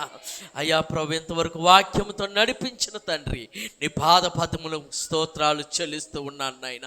అయ్యా ఈ మొదటి రోజు కూడికలో ఏకీభవించిన ప్రతి బిడ్డను మీరు దీవించండి నాయన, ఆశీర్వదించండి ప్రవ్వా. ఏ ఉద్దేశములు చొప్పున ఉపవసించి నీ సన్నిధిలో కూర్చున్నారో అయ్యా ప్రతి వారి ఉద్దేశములు యేసు నామములో నెరవేర్చమని ప్రార్థిస్తూ ఉన్నాను తండ్రి. అయ్యా నీ దాసుని ప్రవ్వా అయ్యా ప్రభు నిలబెట్టుకొని అయ్యా నీ ఆత్మావేశము చేత అయ్యా ప్రభు అలనాడు అగాధ జలముల పైన ఆత్మ అల్లాడుచున్నట్లుగా అయ్యా 9వ వార్షికోత్సవములో కూడా అయ్యా సంఘంలో ఉన్న బలహీనతను ఎత్తిపట్టి అయ్యా నీ ఆత్మ చేత ప్రభువనైనా అయ్యా నీ దాసుని నిలబెట్టి వాడుకున్న విధానాన్ని బట్టి నాయనా మీకు స్తోత్రాలు ప్రభువా. అయ్యా జరగనైనా ఆ 2 రోజుల కూడికలు కూడా అద్భుతంగా మీరు జరిగించండి నాయన. అయ్యా వాక్యం అనే ఉదక స్నానము చేత అయ్యా మా పాపాలు విడిచిపెట్టిన వారమై మలినమైన దుష్కార్యముల బ్రతుకులు విడిచిపెట్టి అయ్యా శ్రేష్టమైన అయ్యా ప్రభువనైనా పరిశుద్ధాత్మను పొందుకొని అయ్యా ఆత్మ నడిపింపులో కొనసాగే ధన్యత దయచేయమని అయ్యా నీ సన్నిధిలో వేడుకుంటూ ఉన్నాను. వచ్చిన ప్రతి బిడ్డను పేరు పేరున దీవించండి, వారి కుటుంబాలను మీరు ఆశీర్వదించండి నాయన. అయ్యా వారి యొక్క ప్రతి అవసరతలు క్రీస్తు మహదైశ్వర్యంలో తీర్చమని ప్రార్థిస్తూ ఉన్నాను తండ్రి. మొదటి నాన్న ఇంత జయకరంగా జరిగించిన నా తండ్రి నీకు కోట్ల కొలది స్తోత్రాలు చెల్లిస్తూ ఉన్నాను తండ్రి. అయ్యా నాయన ప్రభువా నాయన నీకు వందనాలు. అయ్యా మంచి వాయిద్య ధ్వనుల ద్వారా ప్రభువా నిన్ను స్తుతించాం, అయ్యా మంచి కంఠ ధ్వనుల ద్వారా నిన్ను కీర్తించాం. అయ్యా ప్రభువా మంచి ప్రార్థనాత్మతో నింపబడి అయ్యా కొన్ని అంశాలతో ప్రార్థించాం. అయ్యా స్తుతి ఆరాధన ద్వారా నాయన పరలోక దేవదూతల వలె స్తుతించే ధన్యతను కలిగించావు. అయ్యా వాక్యము ద్వారా ప్రభువా అయ్యా నీ మనస్సు మాతో పంచుకున్నావు, అయ్యా నీ హృదయాన్ని మాతో పంచుకున్నందుకు నీకు స్తోత్రాలు నాయన. ఇదిగో నీ బిడ్డలు నాయన ప్రభువా అయ్యా ప్రభు మందిరాన్ని విడిచి అయ్యా వారి గృహాలకు వెళ్ళిచుండగా అయ్యా నీ దైవిక అభిషేకంతో పంపించండి. అయ్యా రేపు ఎల్లుండి సమయాల్ని సద్వినియోగపరచుకోవడానికి సహాయం చేయండి. అయ్యా ప్రాముఖ్యంగా నేటి దినాన్న నాయన ఇదిగో నాయన అతిథి వర్తమానికులుగా అయ్యా విచ్చేసినటువంటి ప్రభువా నాయన అయ్యా ప్రభు సాల్మన్ రాజు గారిని, వారి కుటుంబాన్ని, వారి బిడ్డలను, వారి సంఘాన్ని, వారి పరిచర్యలు, వారి ప్రయాణాలు, వారి కలిగిన ప్రతి అవసరతలు కూడా యేసు నామములో విజయవంతంగా అయ్యా దాటుకుంటూ ఇంకను అనేక చోట్ల వాడబడుతూ అనేకమైన ఆత్మలు నీ సంఘ సన్నిధిలో అయ్యా నీ పాదాల దగ్గర చేర్చుటకు అయ్యా నీ దాసుని ఇంకా ఎత్తిపట్టుకోండి అయ్యా, బలంగా వాడుకోనమని ప్రార్థిస్తూ ఉన్నాను. వెళ్ళే ప్రయాణంలో సౌకర్యవంతమైన ప్రయాణాన్ని జరిగించండి. ఇదిగో నాయన నీ దాసునికి ఈరోజు ఆతిథ్యాన్ని సిద్ధపరిచినటువంటి వెలుదుటి బుజ్జి గారి కుటుంబాన్ని యేసు నామములో మీరు దీవించండి నాయన. అయ్యా సేవకుడు భుజిస్తున్న ప్రతి ఆతిథ్యములో కూడా అయ్యా పొందుకోవలసిన ప్రతి విధమైనటువంటి ఆశీర్వాదాలు నూరంతలుగా ఆ కుటుంబానికి మీరు యేసు నామములో దయచేయమని ప్రార్థిస్తూ ఉన్నాను తండ్రి. నీకు వందనాలు చెల్లిస్తూ నీ బిడ్డలందరినీ దీవించి పంపించమని స్తుతులకు పాత్రుడును స్తోత్రములకు అర్హుడును గనుడైన యేసు క్రీస్తు వారి పరిశుద్ధ నామాన్ని బట్టి ఈ ప్రార్థన అడిగి వేడుకొని పొందుకుంటున్నాను మా ప్రియ పరలోకపు తండ్రి. Amen, amen, amen. దేవుని తీసుకుందాం.